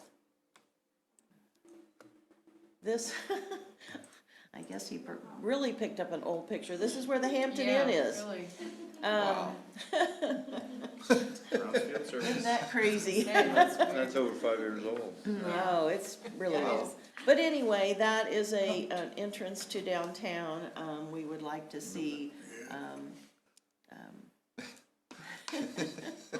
a welcome to downtown installed there, and some of the amenities that we have. But wouldn't you have it on the east side of 4th Street rather than on the west side? Well- Over on the sidewalk by Henry Martin? We could look at that. Because Either if you're one. coming into town, because On if 4th you Street. put it on this side, you're leaving town. Well, Yeah, but that's true. they're two-sided signs, so no matter which side of the street you're on, you still have to read that. Yeah, but if you're in traffic on 4th Street, you're not gonna be looking too, Yeah. I don't know. I just think on the sign, so as I'm driving, I can look to my right front, I don't look to my left front as much, but, Okay. whatever. This is 4th and Cherokee, and we have a sign completed for that location that matches the 4th and Delaware. It doesn't have to be installed. We, because of all the length of time we've taken on this, that's one of the reasons it's not installed. We would like to have it installed in the private area that belongs to Country Club Bank on the northwest corner. There's a natural, you'll see that rounded curb area, there's a natural location that could be landscaped or could have some type of public art included. The other alternative is Tony Martins has agreed to let us put it on the southwest corner if we would need to. Those are the, there's only one sign at 4th and Delaware, but that's how the sign is situated on the corner by McCaffrey Short. That would be the northeast. Is that lime green on green? It's a yellowish, kind of a lime green, kind of a grass green with yellow text. Is that like the final colors? That's the color that one is. If the city would decide that you want to take a look at these, if you want to partner with us, or if you want to take the project over, then that's totally up to discussion. Okay. That's why we presented those brown renderings similar to the city entrance sign. Okay.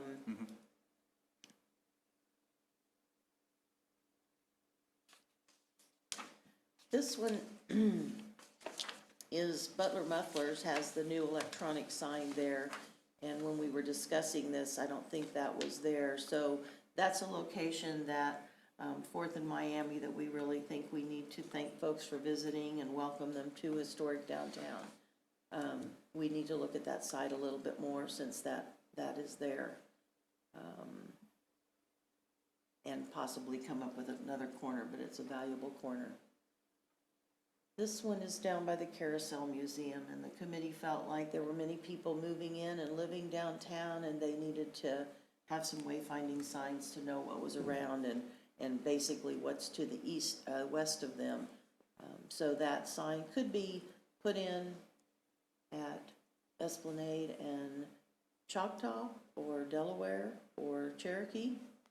This one is at, That's Cherokee that's there. Cherokee, that's the end of that presentation. We've looked at it, the signage, what we put in before was a little under $1,000 per sign, two-sided installed. So we're looking at 16 signs, somewhere between $16,000, $20,000. We think it's a wise investment on Main Street's part. We don't have that kind of money. We'd have to certainly phase it many years. But we would hope that the city would think about participating at some level, take the project over if need be. But I think it's way time that we had the wayfinding signs. I'm gonna put a pitch in for an archway sign that could be installed over 4th Street. I've talked about it before. Many communities have that type of a signage. I'm gonna pass. I have one of these for everybody. Yeah. Don't we have a, Federal highway. that says state highway, State though, that may have some limitations on 4th Street, Wendy. Well, we have, in my travels, I know Hutchinson has one over a state highway. The photo shows that Lewisburg is now installing one, that may not be a state highway. Get one to John there. And Parsons has one, but the banners across 4th Street, get calls all the time about, well, who do we contact to put a banner up over 4th Street? That's been done away with, we know that, probably not coming back because of structural issues. But our community is so active with all of the activities and events that go on.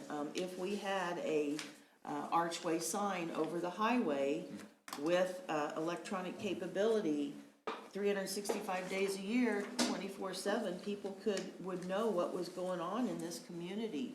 And I know it's an expensive option, but I know that as far as Main Street is concerned, we would look at our budget and see how we could participate annually with the myriad of other entities that used to have a banner, that weren't able to have a banner, because there were only 52 weeks in a year that banner could go up. Many were outdated because the banner was up and the event was over and Right. 3 other events were happening and nobody knew about it. The folks drive down 4th Street frequently, and we feel like that all of the activities, when somebody says there's nothing happening in Leavenworth, they're nuts. And I don't even know what's happening all over the community as I'm, responsible for downtown, but I'm gonna continue to plug that one, and know that our businesses and our organizations would greatly benefit from the wayfinding signs and from some type of an archway sign. Would love to see the digital capability in it. So I don't have a cost for that. The first thing, the 16 wayfinding signs, we estimate $20,000, and that's for construction and installation. And Mr. Kramer, we could use CV transient guest tax monies for that. Sure. And obviously we can't make any decision tonight, but I think, I suspect there's a couple of the commissioners that may want to weigh in on the design, and I will take my normal position on design, whatever the commissioners decide, I'm in agreement with, since I do not make design decisions. But obviously, we do have some funds now that it'll be up to the commission to decide how to distribute them, but I think that we might be in fairly good shape, and I don't know where we want to take it from here. Do we want to evaluate the designs more, locations? Locations sound good to me. I mean, they've done some research. I don't want to necessarily sharpshoot those. Right. I don't know, I wouldn't, I think I'd like to see them come into the center of the downtown edges first before going out Miami and going out that far, but, Well, I think if You there's know, 16 of them, okay. if they're $20,000, probably do them all at once. well, yeah, that's true, Yeah. that's true. I'm supportive of moving forward as Yeah. quickly as we can on this. I mean, without awareness, you don't have the economic vitality that we want Yeah. in the downtown. Those ones at Metropolitan would be critical for the people coming off post, right? And I That's don't possible. know as far as, those would be, probably the same design both sides. There would be an arrow. I don't know if they can even be mounted on the Fort side, or if they have to be mounted on the south side of Metropolitan. But that arrow would point, well, historic downtown, 7 blocks, shopping, dining, whatever. I don't think there's a need to have the text different on both sides, but anyway, that's, I think the signs look very nice. I'd like to see it go more with the colors of our City. city signs, the other one out. The design, though, do you like the design? Yeah, I do. Commissioner, so do I. It's just the color, right? The color? Color. Yeah, I don't what are care the for the colors lime, of the- bright green. The colors are more neutral, the browns and the yellows. Maybe this isn't design, since design's not my thing, but green with yellow pops, I can read it. I got browns and things like that, and I'm glancing, I'm driving, it's not gonna pop. I would want something ask to pop. if we have some colors like some browns and some yellows and some more neutral ones, we probably refer back to Young Sign Company. Yeah. And have them make some recommendations and Yeah. a I think that palette would be for good. something that's. Yeah, because you want something that pops, people see it, Yeah. you catch it right away, I mean, And in that's that why half a we second, went- I see something. that's why we Well, if went it's with the something green else, and I gotta yellow. read it while I crash into the light pole. Sure. Yeah, but I've seen these signs in other communities too, Yeah, it especially can be done. like around Yeah. Colorado where you got all those new houses and you got a specific old downtown. Yeah. And the signs blend in with the downtown. Yeah, They do look, yeah. they look old. They look nice. So where do we take it from here? Do we need, Wendy to come back with them, and then we have a decision from the commission on the design, colors, et cetera, or what are we thinking? Yeah, so I see a couple different things we need to do. One, I think you'll need to see a revision of a color, a larger full color, full page that won't be hard to do. We need to work with the police chief, with Public Works, and with planning on, now that we've drilled down to some locations, getting into site distances, getting into placement of signs. Everything on 4th Street and everything on Metropolitan will require a state permit because they're on state highways. So we can help coordinate that, but that would be going sign location by sign location, determining side of street, setback, location, and all that kind of stuff would probably be what we need to do. Okay, so how do we go forward? Will you work with Ms. Yeah, Wright, we'll get, and then you'll we'll get bring it something back to rescheduled, us? at a time when you can review that, and we could have vetted the locations to ensure that they'll work in those spots. Okay, That's good. okay. It was a good presentation. Yes, And I I think so think too. it's some good news about the downtown. Think we can get, and do we have to bid these, or can, We'll work on that. yeah? 'Cause obviously, I think right now you probably have Young Sign Company. That's Doesn't who make it we've bad. worked with before, and that's who provided the more brownish, Yeah. sign. If we could give the money, well, I discussed, if we give the money to Main Street and then they do it out, otherwise I think we couldn't, we'd have to bid it and, Yeah, I don't I'll work on that. yeah, Fund yeah, it. okay, yeah, fine, how it's distributed. Okay, any other Thank you. questions? Thank you, Ms. Nancy. Wright? Thank you. Thank you for your Hey, time. thank you. Any other Appreciate questions? it. Okay, thank you. Good job. Next item, Convention and Visitors Bureau. Ms. Lee. Christy Lee. Good evening, Mayor and Commissioners. Christie. Good evening.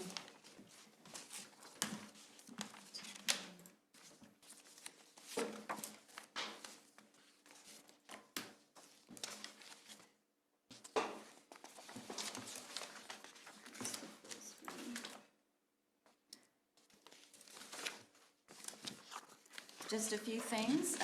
Wanted to kind of go over the travel industry update as an overview, and then hit on Kansas a little bit, and then go into the Leavenworth statistics that I've put together for you tonight. Just as an overview, the direct spending, I mean, if you can read that, is actually doing pretty well. They've drilled it down enough to figure out that they are spending $2.7 billion a day on travel, international travelers coming to the United States. And of that, Kansas actually, the percentage of international travelers coming to Kansas is like 1.5%. So a little bit less than that, but Kansas continues, the Kansas State Department of Tourism continues to go after the international traveler. Well, I'm surprised. Pretty well, it's- too. It's that high. It is, yeah. Yeah, Yeah, they do. 1.5%, you know, and even distribution's 2%. And That's you okay. got Vegas, Disneyland, and New York to compete Right. with. And It's 1.5%, I guess, of the overall visitation to Kansas, though. So Oh, those okay. numbers, that's, Oh, okay. that's net, yeah, that's US. Okay, So, okay. yes, so just the Kansas numbers, again, would be drilled Okay, down I from that a little bit misunderstood. more.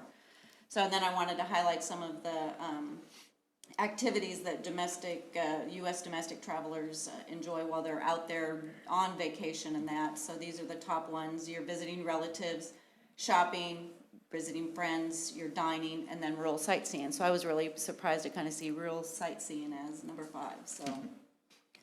Anyway, and then on the US Tour Operators Association, that's your group tour operators, and that, the other ones were your leisure numbers, and these were the group tour numbers. And so I was really pleased to see that the group tour market is doing well, and 95% of the group tours are anticipating growth in 2018, and then they're hiring staff.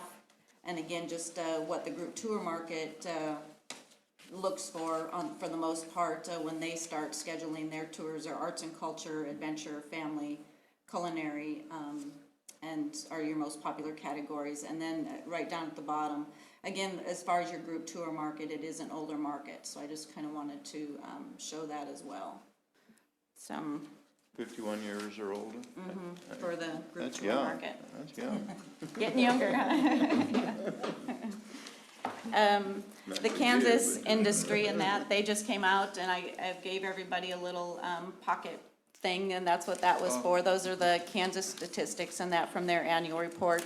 And I also included a little bit more on my end here as well. So, and then the bottom part there is the Kansas transient guest tax that's come in to the state as a whole is at 43.7 million per year, and that's as a state as a whole. And the state Office of Tourism's budget's been averaging right around 4 million a year or so. So always attempting to try and get that number up a little bit to kind of compete with some of the states that are around us. But it's doing well. I mean, as you can see, it's increased considerably over the last 7 years and that, and it's up at 2.46 million just in the last 2 years. So transient guest tax, and people are coming into Kansas, so hopefully we'll continue to get that increased over the years. So we actually, some of those statistics there, you know, the 7 million print ad impressions and that, we are co-oping with the Kansas State Office of Tourism on their website with at least 5 different headers on the website alone, so that's really helping us as far as our digital impact as well. Good. So. And just a couple more notes. This is done by the U.S. Travel Association, and it's the Travel Trends Index, and is saying that travel tour within the U.S. grew 2.2% in January of 2018. So they are predicting growth in tourism moving forward. So both domestic and international is supposed to increase. So that's always good to know.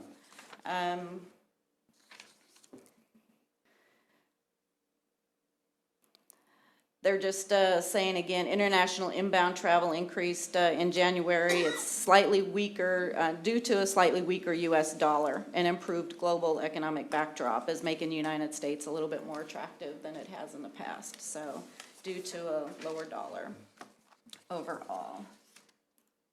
Some of the Leavenworth statistics that we've had. Estimated visitors to Leavenworth, I was kind of excited to see this, and basically where I got that figure from is the carousel turns in their figures to me as far as how many visitors they track throughout the year. So that, on top of the fact that Visit KC hires Oxford Economics to come out and do, every 6 months they come out and do a complete research project for them on that, on statistics and that. And through that project, they were able to extrapolate that anywhere between 11 and 14% of the traveling public to the Kansas City area goes to museums. So basically what I did then is just use the traffic to the Carousel Museum, and I divided it then by the 12.5%, I averaged it out, and came up with those estimated visitors to Leavenworth. So, And I would suspect your numbers are probably low, because 2012 through 2014, we didn't have a hotel. The first hotel opened October 1st of 2014. 2015, and they have, what, 91 rooms up there? And I think I talked to Mr. Ferguson, the first year, they put in like 30,000 room nights. And- Right. And, you know, there's 30,000 body, well, Right somebody there. could say 2 or 3 nights, but, and each one of those people are spending, it's a significant amount in it's that. huge. So I think as we move forward and start getting yeah. some of the numbers back from the hotels, when we get all of the 4 hotels reporting, because right now I'm still kind of using some other hotels to get that number, Sure. so. Yeah, Yeah. I But- wondered about figuring the numbers too, and that between 2015 and 2016, it went down. Went down a little bit. I wonder how accurate that is. Yeah, and Because that's of how you're yeah, getting the I was numbers. using the numbers for our most popular museum here in town, Yeah. so that's kind of where, and their numbers showed that their traffic went down a little bit in 16, so. Okay.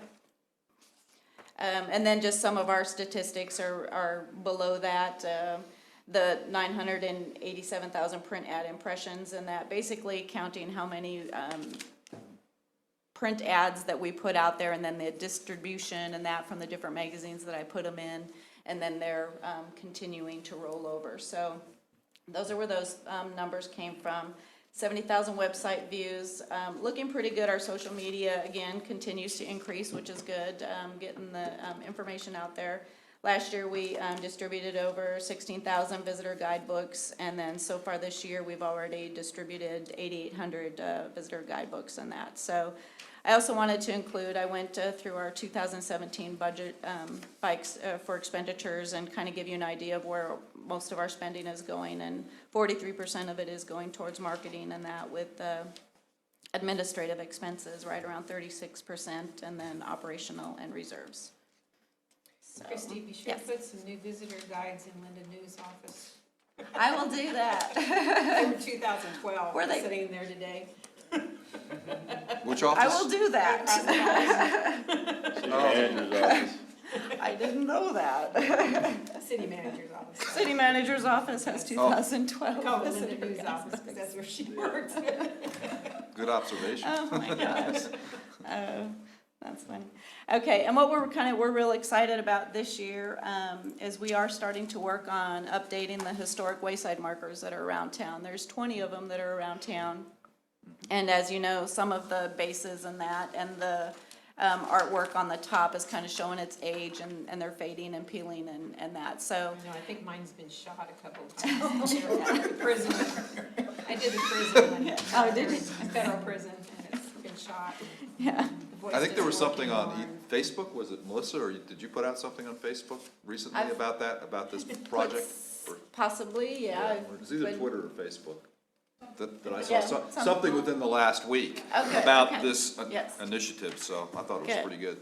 Yeah, so we're excited about it. We're starting to work with Young Sign Company on it, and that they are actually going to be putting some stuff on the bolts to hopefully get them off without breaking off the bolts and that. So kind of moving forward with that process. Working with the street department is what Young Sign's idea was gonna be out to go take up 5 or 7 at a time, bring them in, work on those 5 and 7, and powder coat them and that, get them put back out there, and then we'll get the artwork on them after they get done with them, but. It may have been Young Sign Company that put out, They- because they had that that could detail be. about how they were gonna do it. Oh, It was in okay. the process, so. Okay, all right, That was so, good. and working, it's kind of a joint effort, because on Fort, they also have the way markers are, wayside markers on Fort as well. So been working really close with them, which is kind of nice in that, so the Yeah, we George worked Marchek with the Public Affairs Office and that, they're really helping us, and the Frontier Army Museum, the Friends of the Frontier Army Museum are allowing us to use phone numbers that the museum has there on Fort. So basically, the guts and everything that are in these are gonna be coming out, so you will no longer be pushing a button good. to hear Good. the story. you're gonna be calling in on a phone number and that, and then we'll probably Oh, also good. include like a Yeah. QR code or something off to the side, so. Cool. It should be really nice, once they get done, so we're kind of excited about that, Will that so. project be done this year? I suspect so. I'm Okay. hoping that, by late summer, early fall, Okay. maybe it will be done, so. That's what I'm gonna shoot for anyway, Okay. so Thank I you. hope that we can get that done. We've got a couple of marketing campaigns working right now. The Kansas City Coffee Trip is with the KCRDA, which is the Kansas City Regional Destination Alliance, and we're a member of that. And basically what it is there's a coalition of about 15 convention and visitors bureaus from around the Kansas City metro area. And so we're all working together to promote this coffee trip, and each one of us has a coffee shop in our locations, and so we put this passport together. And you can go around to at least 5 of the different coffee shops, and then we'll send you a mug. So it's just to try and get people to get out there and travel and drink some coffee along the way, so. And Merriweather's is actually our stop here in town. So go have a cup of coffee at Merriweather's and pick up the passport and get started. So our other one is the I-70 Association, which is another state association that we belong to.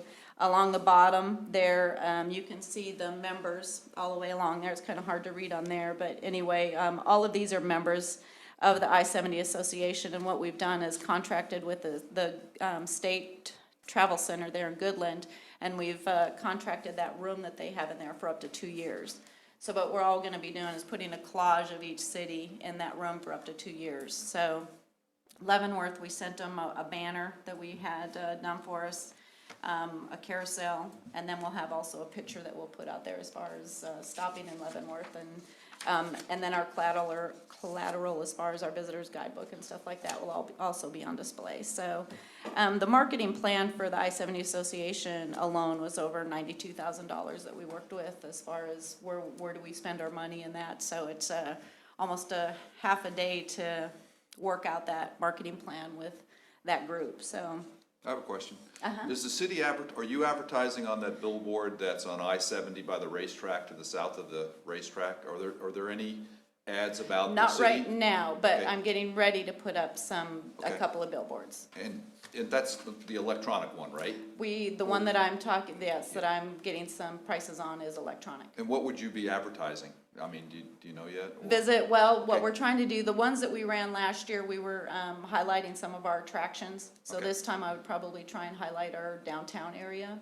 'Cause- And we had highlighted some of our events. Yeah. We highlighted the Veterans Day Parade last year. We Yeah, highlighted that's a the great- Shop Small on That's a good one, Saturday. yeah. That's a We great yeah. place for a billboard, and I did see, I It had a think lot I of mentioned to traffic, you, yeah. I mentioned to you that I Yeah. saw that because I'm on that part of I-70 Oh, okay, good. frequently, but, Yeah. and is there another electronic billboard, or is just that They're- one? No, they're all over. Oh, okay. So, yeah, they're all over, and it just depends on which ones are available and when you wanna get in on it. And Just that on the will- Kansas side, or what about in Missouri? No, we can do Missouri as Yeah, I well. was just wondering about I-29, but, okay. Yeah, yep, no, we can, and in fact, I think the next one that I'm gonna be working on is on I-29 South between St. Joe and here, Oh, good. but it's not digital, so. Didn't there used to be one on 92, right when you pass Beverly, didn't it say, visit historic Leavenworth or Yeah. something like that, but I think it looked like an old wooden painted Yeah. Oh, really? sign. Yeah, Okay. but I'm Yeah. sure it's kind of faded it- out or taken over by Yeah. weeds or something. Yeah, so But we're you'll place working those on it. buys later this year? Okay. Yep. So, and then just a couple of other things, I guess, that's coming up as far as marketing. The National Travel and Tourism Week is gonna be May 6th through the 12th, and it's gonna highlight then and now, or that's the theme of it, for National Travel and Tourism Week, this year. And I thought that photo that, Wendy had as far as where the old Hampton Inn sits. So I'm gonna use that one as a then and then and now. So, yeah, so we'll be doing a whole week long of then and now photos for National Tourism Week, so it should be fun. And then this weekend, You of should course. get one at the Hilton too, I mean, there's Yes, some we're good gonna, yeah, and we're ugly gonna, ones. yeah, we're gonna do them all. So, and then, of course, this weekend, the First City Film Festival is going on in that, and, the CBB ambassadors and that, there's several of them that are gonna be volunteering, throughout the weekend and that, so it should be a fun time and stuff, so we're looking forward to that, so. And then now. Just a kind of an update on the occupancy, ADR and revenue and what we collected and that. So, occupancy it's still based on the Fairfield, the Hampton Inn, Econo Lodge, and Holiday Inn. Hopefully in the next couple of years, as we, because you need a minimum of 4 hotels that are reporting to the Smith Travel Research is where we get that report from. So, occupancy then for 2016 and 17, as you can see, is we're averaging right around 66.6% as far as 2017. June is our busiest month at 82%. So need to fill in those off months. Average daily rate there, you'll see that October is our best month at about $110 for average daily rate.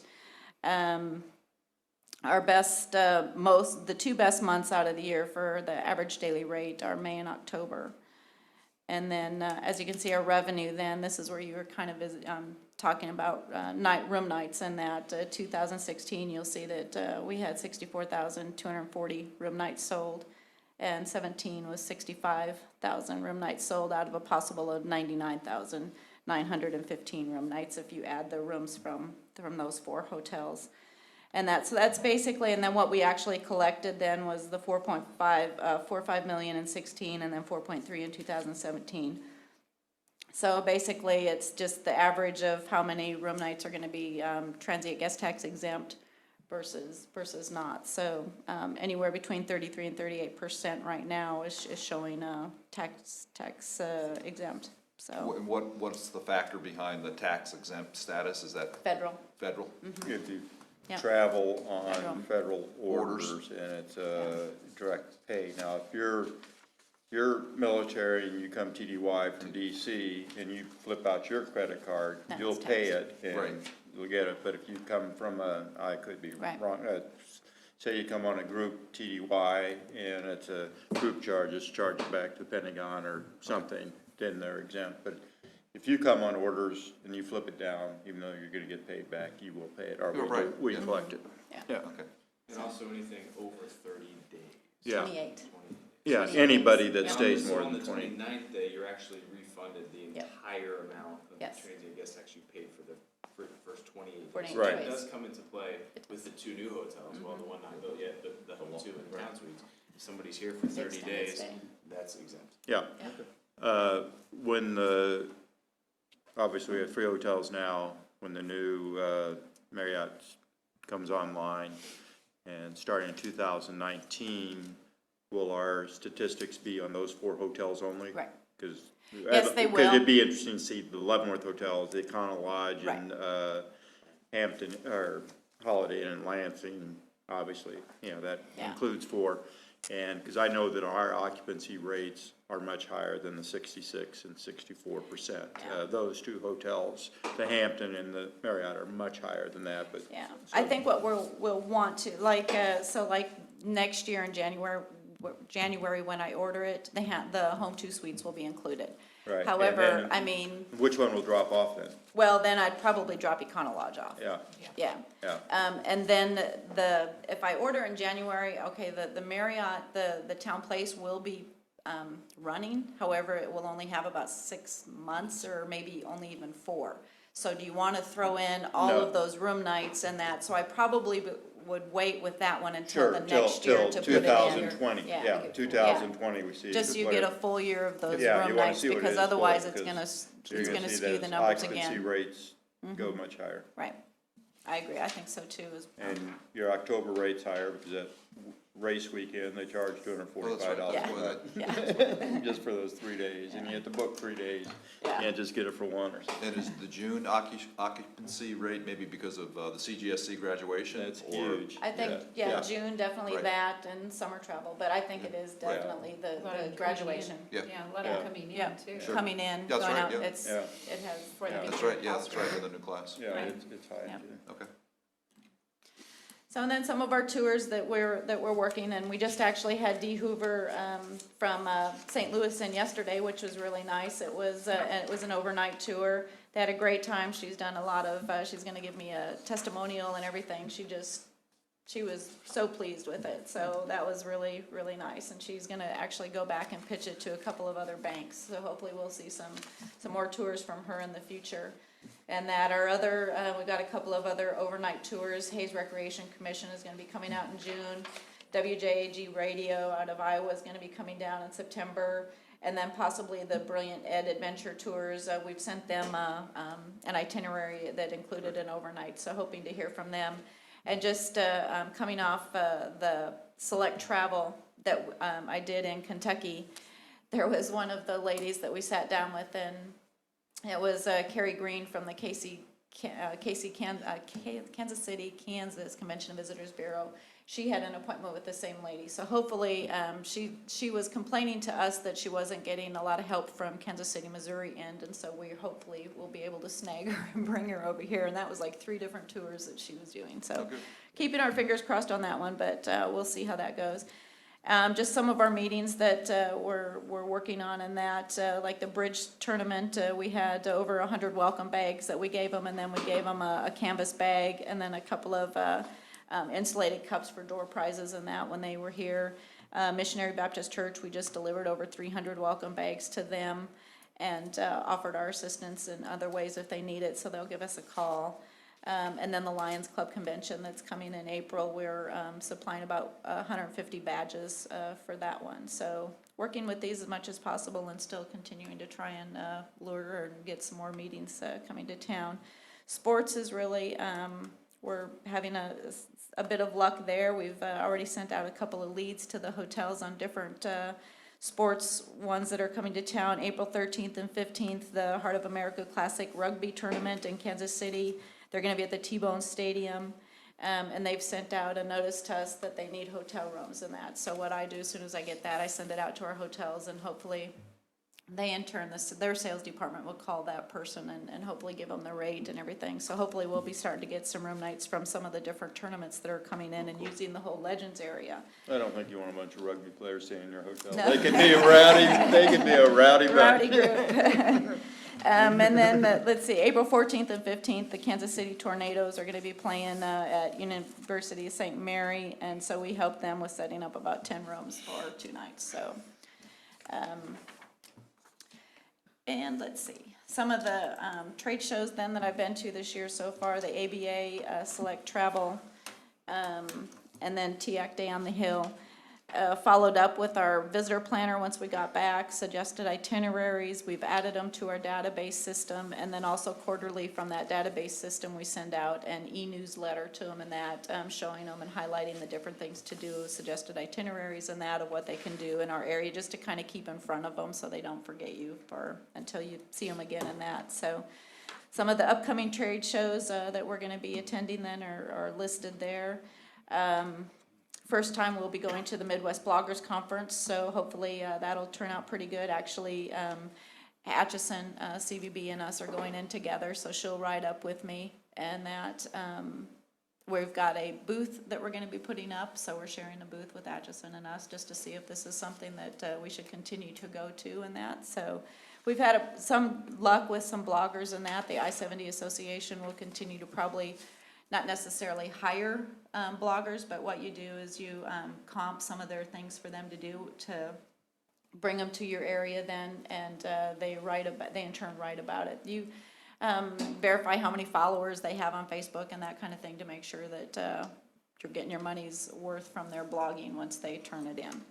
And so also kind of excited about the Tour Kansas Trade Show that's going on in Des Moines this year. Not only is it going to be with our group tour operators in the morning, but they're adding media in the afternoon, so we'll be meeting with media, and then after that, then they're going to open it up to leisure. So we'll be able to hit 3 things at once for that one. And so the only other thing, I don't know if it's gotten out there yet, but the Home 2 Suites is having an open house, grand opening on April 12th. They're having two different times, 11:30 to 1:30, and then 4 PM to 6 PM on April 12th at Home 2 Suites. They So having ribbon cutting and things? they are having a ribbon cutting, and I'm not sure which time they're actually holding that ribbon cutting. I'll have to check on that. April But 12th, and what other day? April 12th, that's the only, they're just doing it twice during the day, Oh, two okay. different times, 11:30 to 1:30, and then 4 to 6. So I wanted to offer you to Yeah. attend one of those times and entertain any questions if anyone has any questions for me. Is there anything the commission can do for you? No, I think it's It's a going good really, report. yeah, it's Really, going a lot of really exciting well. things So, happening. It So, is, yeah. We've got a lot going on, a lot coming up, a lot of things to keep us busy, so. Where did they have that bridge tournament? Where was that held? That was at the Heritage Center. Okay, 3-day bridge tournament. Yeah. It was awesome. Wow, that's cool. Yeah, yeah, it's really cool. Okay. So, Thank you, Krista. all right, Thank thank you. you. Good report. thank you. Next item, federal legislative program update, review, I'm sorry. Yeah, Mr. Mayor and Commission, each year, the city of Leavenworth creates a federal legislative program in advance of our trip to DC. A couple things that this federal legislative program does.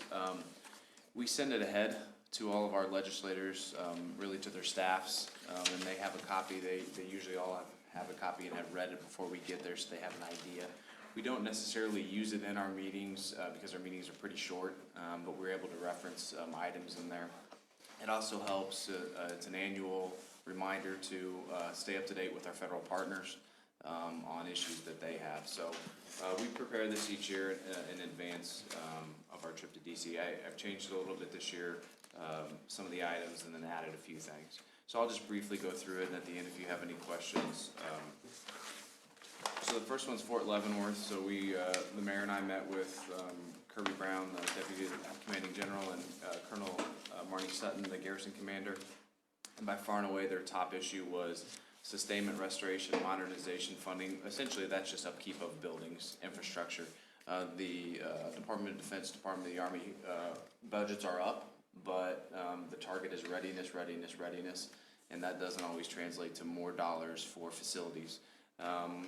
So we'll state to our two senators specifically the need to not strip installation management or IMCOM from further funding to continue to maintain what we have in Fort Leavenworth, keep it an attractive location if there is future expansion.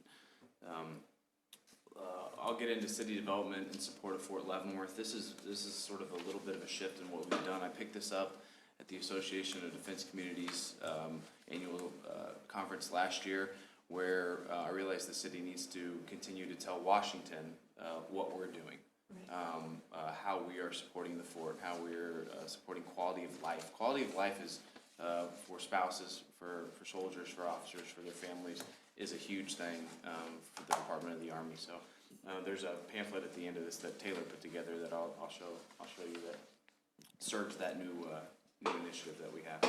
U.S. Penitentiary Leavenworth. I didn't know where we were on the desire for the prison, and the leadership at the penitentiary assures me that the desire is still strong, both locally and at the BOP, widespread. It has been described as a very ideal location and desirable location for BOP staff, and I'll continue to push that with our legislators, that these decisions should not be made on a political basis, but should be made on what's best for the United States, essentially. I'll be treading uphill with that, but that's the I'll carry your water for you. He can be politically correct. I did have a question, and I asked I think the mayor this morning, in terms of this prison, for the Bureau of Prisons, it's not a replacement for the current. Right, it's a new prison. It's a new, and it's because they It's a have. 1,400-bed facility directly. So they have capacity challenges right now, or. No, this would be a medical facility. medical. 1,400 beds, 1,100 which would be dialysis. Okay. And we've already done the. On all the Environmental impact study. Problem is, we spent, I don't know, 13, whatever the number was, they looked for spotted owls and whatever else they had to do, and it was very intense. But that thing literally goes into the trash can unless they take a shovel and throw some dirt away, and like. January 31st, 2020. Yeah, So is in this less like a than 2 medical years. facility for the whole Bureau of Prisons system? or No, it'd be just- an additional one. Springfield is the main one, Springfield Medical Center. This would just be for mostly dialysis. As inmates get older, and Okay, quite a well, few of the inmates tend to have alcohol and drug problems, Okay. which usually affect the All right. kidneys, which usually result in that. It'd be that. And the other beauty of it is Leavenworth, and I think Mr. Kramer mentioned it in our meeting this morning, correctional officers are people that move up the professional chain in the federal Bureau of Prisons. Bureau of system. Prisons. They are moving quite often. If you want to move up, you got to Yes. jump from here to Lexington to Right. Minnesota, New York, to Lompoc, and keep going. And, you know, it's very disruptive on the families, and many people in the federal prison system say, no, I'm not gonna do it anymore for my family, so they stay and they're locked at that level, and which is fine. Yeah. But if they can get that medical facility, Leavenworth would no longer be a prison and be called, what was it, it's not a campus, but you could, It's like a in campus. theory, start off Leavenworth, go to the medical facility, go to the honor farm, go to Leavenworth, spend a 30-year career with, and each one of them would be considered a transfer, because you have to have those transfers to go. So it'd be very good for the career, and that's what BOP wants, because they have so much problem. They have people say, I'm not moving my family anymore, I've had it. And, But there's a need for this Oh, yeah, medical yeah. facility. I didn't Yeah. realize that in terms of the and we were specifics, number but- one on the list. Right. And about 4 or 5 years ago, came back from Washington, and Yep. back story, paper wrote about it, said, I think we're golden. And then Right. Suddenly we're not. and Senator McConnell, majority leaders, district in southeast Kentucky, Right. coal mining, they built a prison there, the BOP didn't even want it, so we can't even get people to go there to work, you know, so. Well, there still is major requirement for this medical facility by Yes, the board. yes, And that's yeah. all I was trying to get at. Yeah. I didn't fully understand that. Yeah. So, Yeah. good. The other concern that USP Leavenworth leadership expressed is staffing. There's a concern that about 6,000 more positions are expected to be eliminated agency-wide. They've lost medical personnel, psychiatric, mental health personnel, guard personnel, support staff personnel. Programs have all been cut. I think a lot of it is because the national inmate level is actually decreasing slightly, and there's a concern that there's not the needed staff, which we don't believe is the case. Moving on to our third federal partner, the Dwight D. Eisenhower Veterans Affairs Medical Center. The number one priority continues to be the public-private hospital that would be built by a private entity, then leased back to the government. Senator Moran's been very involved in that, so we hope to get an update, to-the-minute update from him. Anything we can do at the city level, and we continue to push our support for that. That also helps the Department of Defense, as Munson Army Clinic is now just a clinic and not available for inpatient services. And then a new one we picked up this year was the Chapel of the Veterans, the most high-profile site or attraction on the VA campus is closed due to it's not safe. It's about a $10 to $12 million project. It's built in 1893.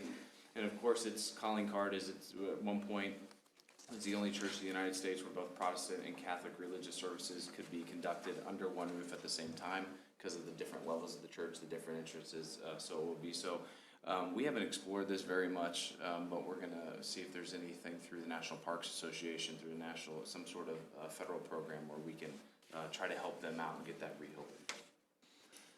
I've kept Centennial Bridge on here. We've conceded to our federal legislators that we know there are no earmarks anymore. The federal government can't force Missouri to build a 4-lane road, but we believe they're both national security with the Army and also economic security issues in the United States. So we'll continue to push.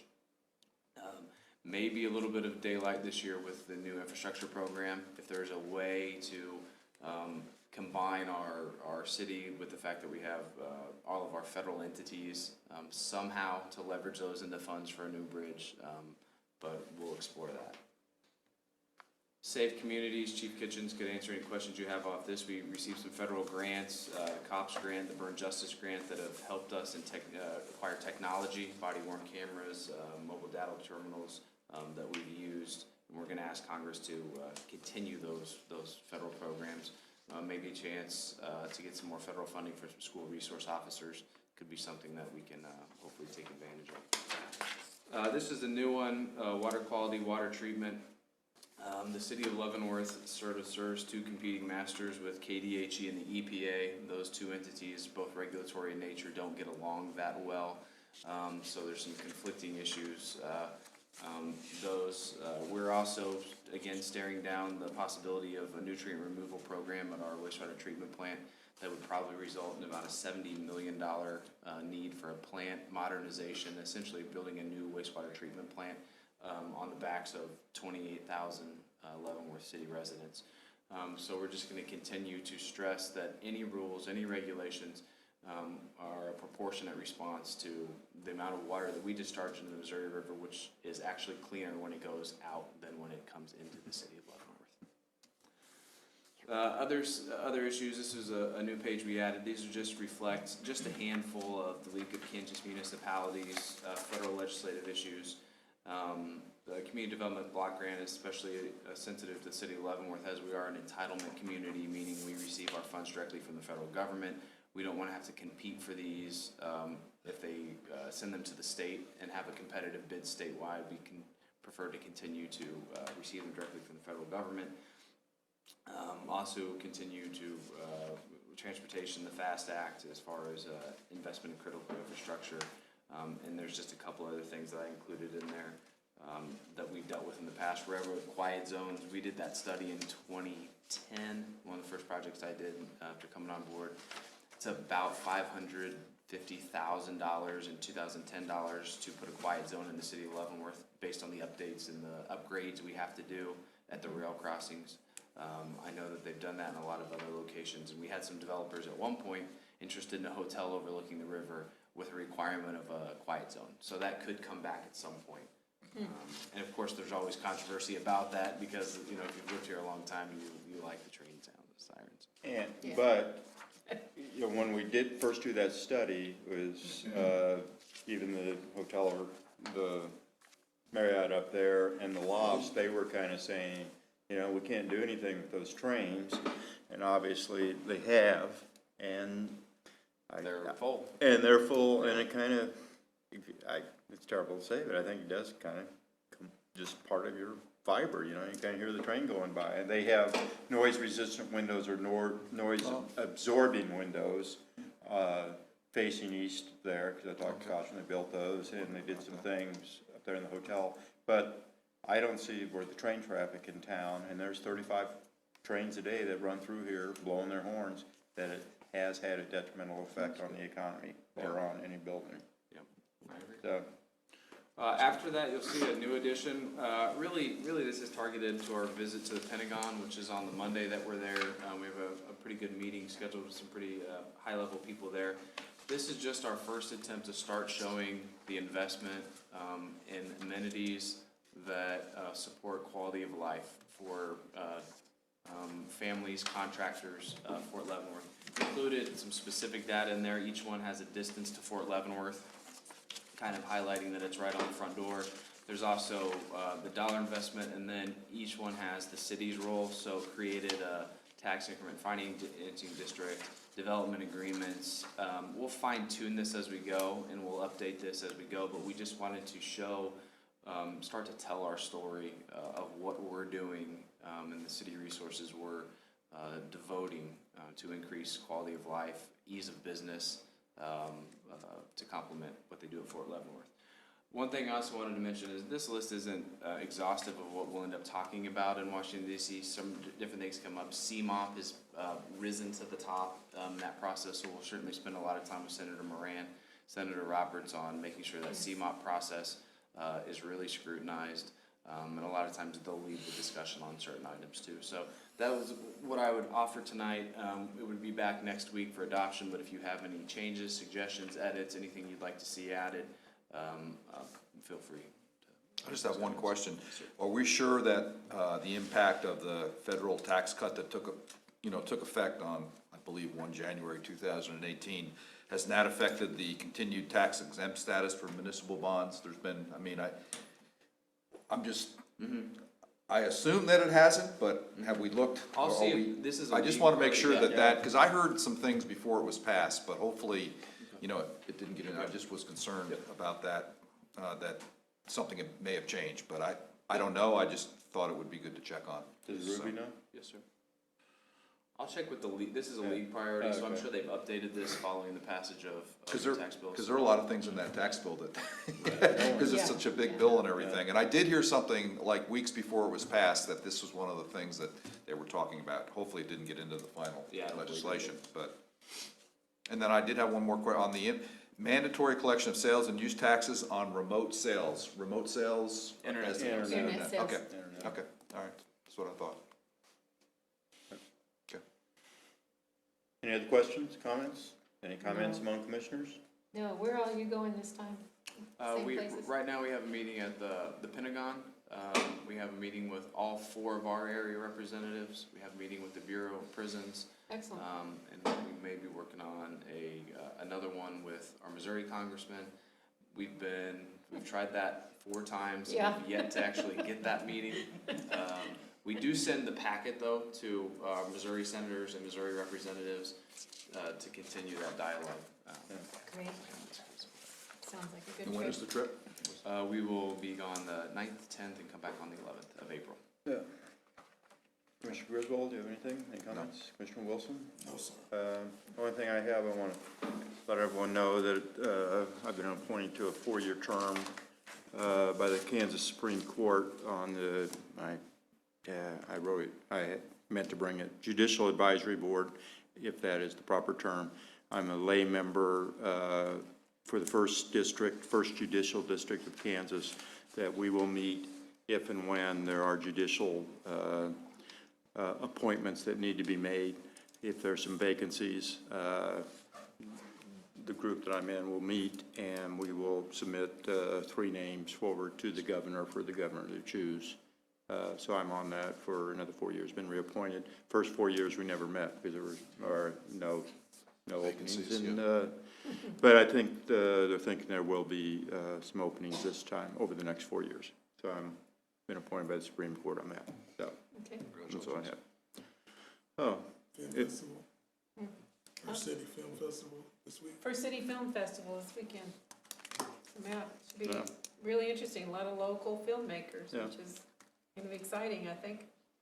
fun, and congratulations. I know that you were on the parade committee for St. Patrick's Day Oh. Parade, another great parade. It's Yes. always, everybody loves a Say that. parade, and We may Yeah, want to good think about time. an investment for some signs that can be attached to aluminum vehicles. Because just, I know, that's for yeah. another day, Yeah, but we yeah. may want to make that investment, because these metal ones aren't cutting it. Yeah. We had to put it in the windshield, It's so. just, it's Yeah, only yeah. those. How was your sight? Those tracks, yeah. Yeah, well, I thought about putting 2 up there, but then couldn't see. so yeah, I you just- run over some little kid, You yeah. can still use them on most cars, Yeah. so. Well, I know a couple of years ago, they I just bought the did signs. let us tape them on, but I know, No, now they don't want to do it. Dan down there, Dan Hazard didn't Yeah. allow that. No, No, we that didn't. wasn't gonna But happen. anyway. But we did it a couple of years ago, said, yeah, go Yeah, ahead, tape sure. on, we'll put it on, but I was thinking, are you sure? And they said, No, okay. no, Yeah. we don't do that. But anyway, it was Yeah. really good, and it's Good good job, to Nancy. see Yeah, the whole Commissioner community Ballard, come yes. out, and they're green, and it was a lot of fun. yeah, it's always a lot of It's fun. like the first day of spring, you know, it always Yeah. seems like that kicks off spring Yeah, it for us. So does. thank you, everybody, for coming. If there's nothing else, Mr. Kramer, you have anything? Okay. We're adjourned. Thank you. Hit it 2 more times.